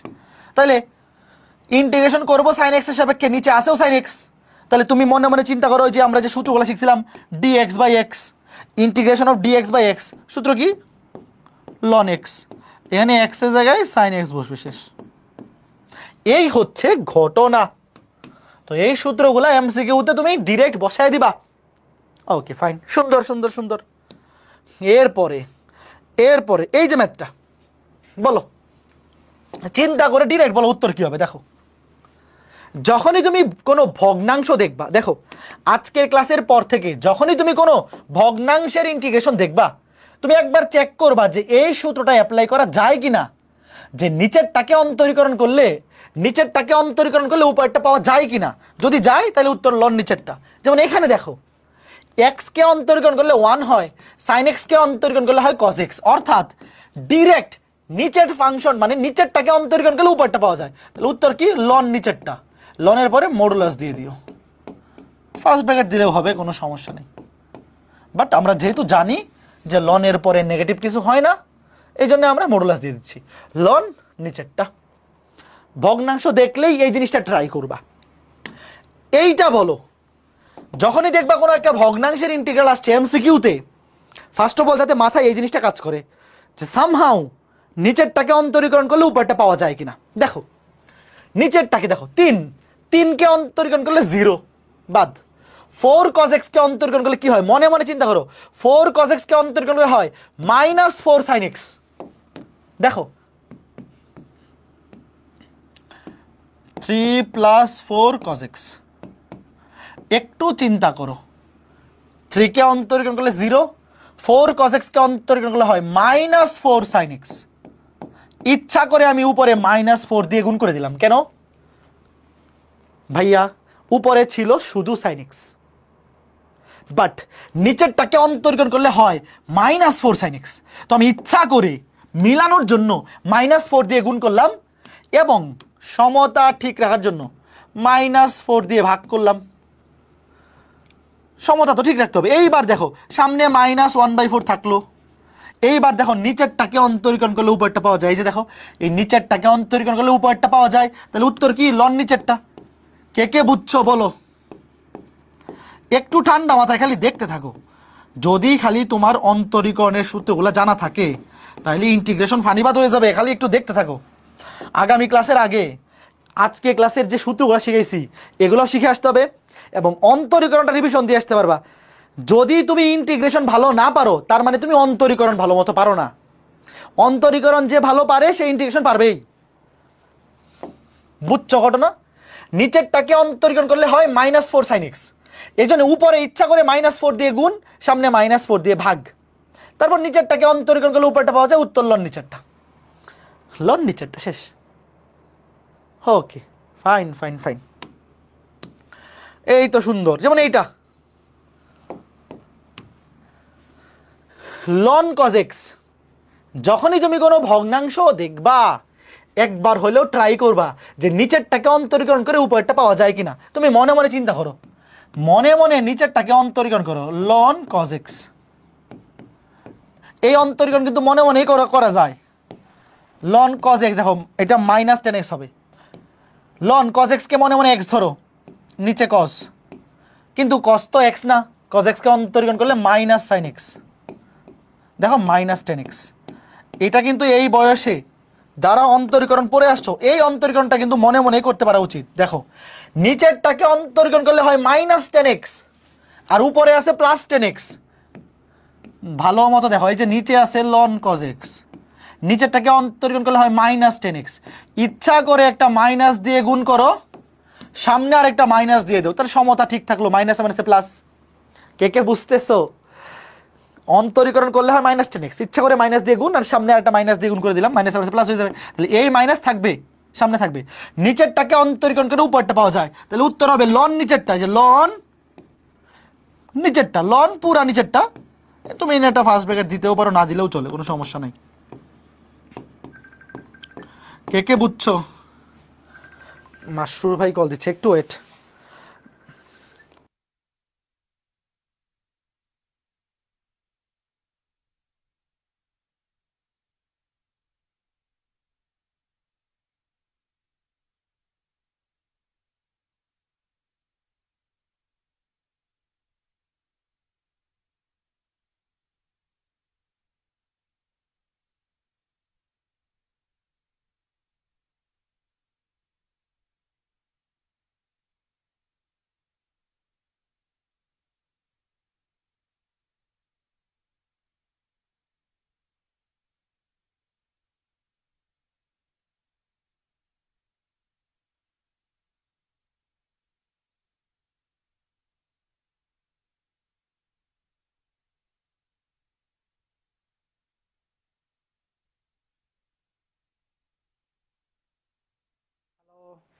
ওকে ফাইন, এতটুকু কি বোঝা গেছে বলো?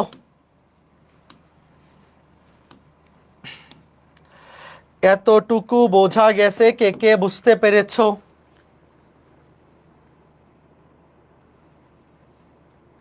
হ্যাঁ ঠিক আছে, ফাইন ফাইন ফাইন, চমৎকার। তাহলে এই যে এমসিকিউগুলা এগুলো আশা করি পারবা। যেমন এখানে দেখো, এখানে দেখো জাস্ট নিচেরটাকে অন্তরীকরণ করলে উপরটা পাওয়া যায়। e⁻x কে অন্তরীকরণ করলে e⁻x হয়, e⁻−x কে অন্তরীকরণ করলে মাইনাসের সামনে চলে আসে, মাইনাসে মাইনাস e⁻−x হয়।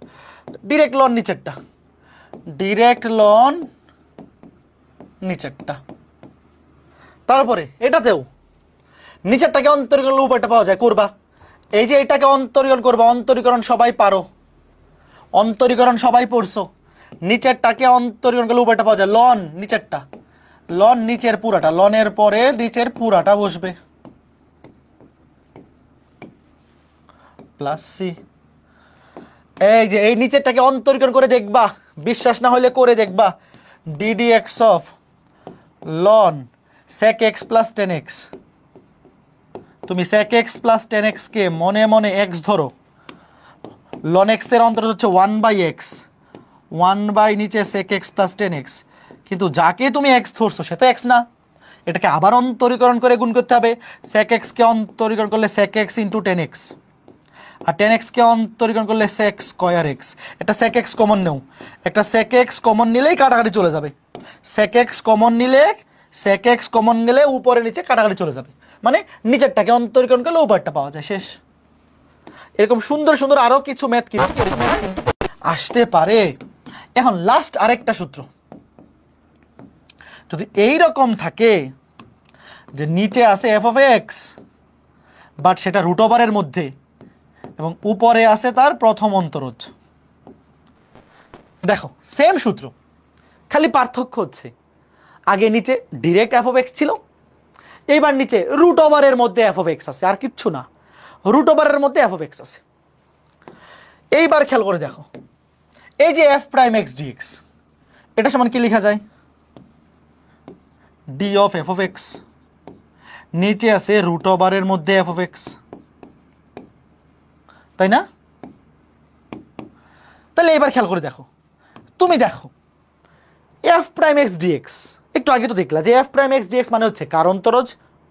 f prime x, f of x এর অন্তরজ। তাহলে এইবার দেখো, তুমি এভাবে চিন্তা করো যে ইন্টিগ্রেশন হবে f অফ x এর সাপেক্ষে। আমরা সূত্রগুলো যখন শিখছিলাম, সূত্রগুলো শেখার সময় তো আমরা x এর সাপেক্ষে ধরছিলাম, তাহলে f অফ x কে মনে মনে ধরো x, বা এটার জায়গায় x চিন্তা করো, আর নিচে রুট ওভার অফ x চিন্তা করো। দেখো dx বাই রুট x, সূত্রটা মনে আছে? সূত্রটা হচ্ছে 2 রুট x। আগামী ক্লাসের আগে কিন্তু সূত্রগুলো সব মুখস্থ রাখতে হবে, আগামী ক্লাসের আগে সবাই এই সূত্রগুলা অবশ্যই অবশ্যই মুখস্থ করে আসবা, অবশ্যই কি করে আসবা? মুখস্থ করে আসবা। এইবার দেখো, তুমি চিন্তা করো এই যে x রুট x, উত্তর কি? 2 রুট ওভার অফ x, তাহলে 2 রুট ওভার অফ, রুট ওভারের মধ্যে কে বসবে? এই যে f অফ x বসবে, এই যে f of x plus c. বুঝতে পেরেছো? মানে যদি নিচে রুট ওভার থাকে, খেয়াল করে দেখো, নিচের ফাংশনটা যদি রুট ওভারের মধ্যে থাকে তাহলে উত্তর হবে 2 রুট ওভার অফ নিচেরটা। রুট ওভার না থাকলে হয়তো লন নিচেরটা, আর রুট ওভার থাকলে হবে 2 রুট ওভার অফ নিচেরটা। মানে মেইন সূত্র হচ্ছে এইটা, এই যে এই সূত্রটা। তোমরা কি বুঝতে পেরেছো? কয়জন বুঝছো? কয়জন বুঝছো? সবাই বুঝছো? অন্তরীকরণ যাদের পড়া আছে সবাই বুঝতে পেরেছো? সবাই বুঝতে পেরেছো? Very good. এইবার দেখো, যখনই তুমি কোনো ভগ্নাংশ দেখবা এবং ভগ্নাংশের নিচে রুট ওভার থাকবে, তোমার মাথায় যেন এই সূত্রটা চলে আসে, এই যে f প্রাইম x নিচে রুট ওভারের মধ্যে f অফ x dx সমান কি? 2 রুট ওভার অফ নিচেরটা। যখনই কোনো ভগ্নাংশের নিচে রুট ওভার দেখবা, কি দেখবা? নিচে রুট ওভার, তখনই যাতে তোমার মাথায় এই সূত্রটা চলে আসে। দেখো, সাইন এক্স কে অন্তরীকরণ করলে কজ এক্স পাওয়া যায়, এবং সাইন এক্স রুট ওভারের মধ্যে আছে, তাহলে 2 root over of sine x plus c, 2 root over of sine x plus c. বুঝতেছো ঘটনা? 2 root over of sine x plus c. Very good. Lecture কয়টা লাগবে? 3টা লাগবে। 3 ক্লাস, আজকে ক্লাসটা 1.5 ঘন্টা, বাকি ক্লাসগুলো 3 ঘন্টা করে হবে। ঠিক আছে, এইটাতে বলো তো কি করা যায়? দেখো, নিচে রুট ওভারের মধ্যে আছে 1 প্লাস লন এক্স। মনে মনে চিন্তা করো, রুট ওভারের মধ্যে যেটা আছে সেটাকে মনে মনে তুমি এফ অফ এক্স ধরবা, আর বাকি পুরাটাকে তুমি উপরে নিয়ে যাবা। খেয়াল করে দেখো, রুট ওভারের মধ্যে যা থাকবে সেটা নিচে থাকবে, আর বাকি পুরোটা কোথায় থাকবে? বাকি পুরোটা থাকবে উপরে।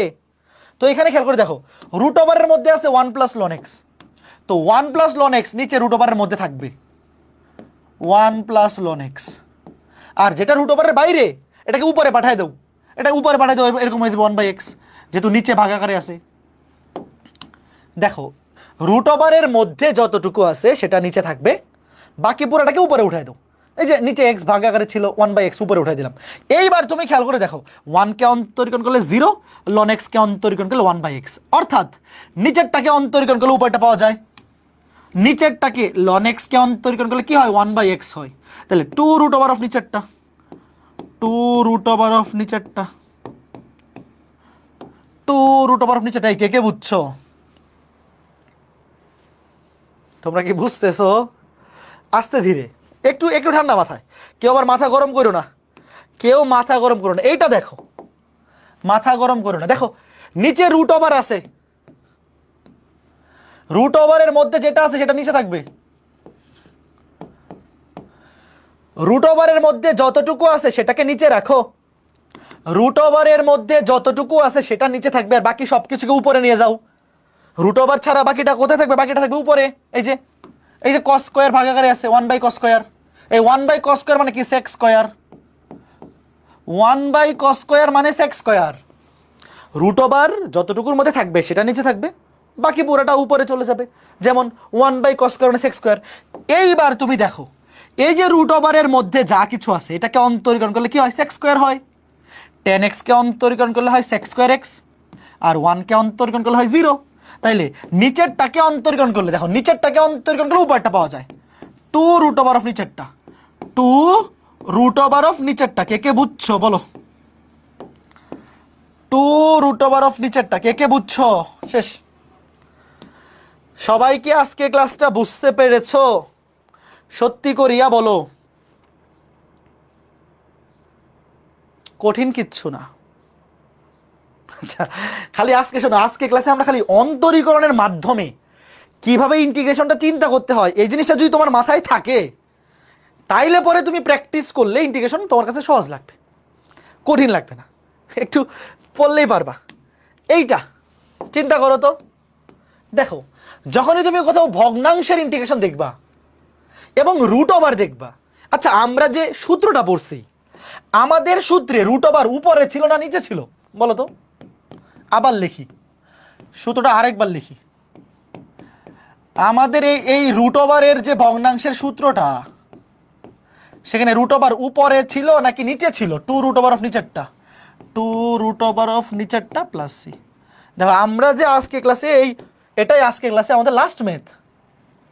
আমরা যেই সূত্রটা শিখছি সেখানে রুট ওভার ছিল নিচে, এনে আছে উপরে। আচ্ছা উপরে আছে রুট ওভার অফ 10x, আমি চাই রুট ওভারটা নিচে নামুক, কি করা যায় বলো তো? ওয়েট, মনে করো, আমার কথা শোনো, মনে করো এরকম আছে, ধরো সামথিং কিছু একটা ধরো, আমি চাই এই √5টা নিচে নামুক, কি করা যায় বলো তো? আচ্ছা আমাকে বলো তো √5কে কত দিয়ে ভাগ করলে নিচে √5 হবে? ঠান্ডা মাথায় চিন্তা করো তো, 5 দিয়ে ভাগ করলে না? দেখো এটাকে যদি আমি 5 দিয়ে ভাগ করে দেই, ধরো 5 দিয়ে ভাগ করলাম, ওয়েট, তারপর তো সমতা ঠিক রাখা লাগবে, বাট ওই আলাপ পরে। 5 দিয়ে যদি ভাগ করতে পারি তাহলে কাটাকাটি গিয়ে কি থাকবে? নিচে √5 থাকবে না? মানে তোমরা কি আমার কথা বুঝছো যে কোনো একটা কিছু যদি উপরে রুট ওভার থাকে, সেম জিনিসটা দিয়ে ভাগ করলে কাটাকাটি গিয়ে রুট ওভারটা নিচে চলে আসে। মানে √5কে 5 দিয়ে ভাগ করলে, দেখো √5কে 5 দিয়ে ভাগ করলে রুট ওভারটা নিচে চলে আসে, এই যে রুট ওভারটা নিচে চলে আসে। এটা তো সহজ জিনিস। তো এখন দেখো উপরে আছে √10x, তাহলে √10x কে কি দিয়ে ভাগ করলে নিচে চলে আসবে? √10x কে 10x দিয়ে ভাগ করতে হবে। √10x কে যদি আমি 10x দিয়ে ভাগ করি রুট ওভারটা নিচে আসবে। তাহলে এখন নিচে 10x লাগবে। এখন আমাকে বলো নিচে 10x কেমনে আনা যায়? উপরে আছে √ওভার অফ 10x, নিচে আছে sin x। ভাই মনে মনে চিন্তা করো, sin x কে তুমি যদি একটা cos x দিয়ে ভাগ করো, দেখো ওয়েট, sin x কে cos x দিয়ে ভাগ করলেই তো 10x চলে আসবে, তাই না? তো তুমি মনে মনে একটা cos দিয়ে ভাগ করো আর একটা cos দিয়ে গুণ করে দাও। আগে ছিল একটা cos, গুণ করলে হয়ে যাবে cos স্কয়ার। কে কে বুঝছো? দেখো আমি ইচ্ছা করে sin x কে cos x দিয়ে ভাগ করছি, কেন? কারণ sin কে cos দিয়ে ভাগ করলে 10 আসবে। আবার সমতাও তো ঠিক রাখতে হবে। তুমি যে একটা cos দিয়ে ভাগ করে দিছো, সমতা ঠিক রাখার জন্য একটা cos দিয়ে গুণ করতে হবে না? তো আগে ছিল একটা cos, হয়ে যাবে cos স্কয়ার। এইবার দেখো এই যে sin x by cos x মানে কি, এটা একবারে লিখে ফেলো। sin x by cos x মানে কি, tan x। এইবার দেখো √tan x নিচে চলে আসবে, আর বাকি যা থাকবে সেটাকে উপরে নিয়ে দাও। এই যে 1 by cos square, 1 by cos square মানে sec স্কয়ার, শেষ। কে কে বুঝছো? সহজভাবে চিন্তা করো, কঠিন চিন্তা করো না। √tan x আর tan x কাটাকাটি করলে নিচে √ চলে আসবে। তো √ সংবলিত রাশিটা নিচে থাকবে, আর বাকি সব কিছুকে উপরে নিয়ে যাব।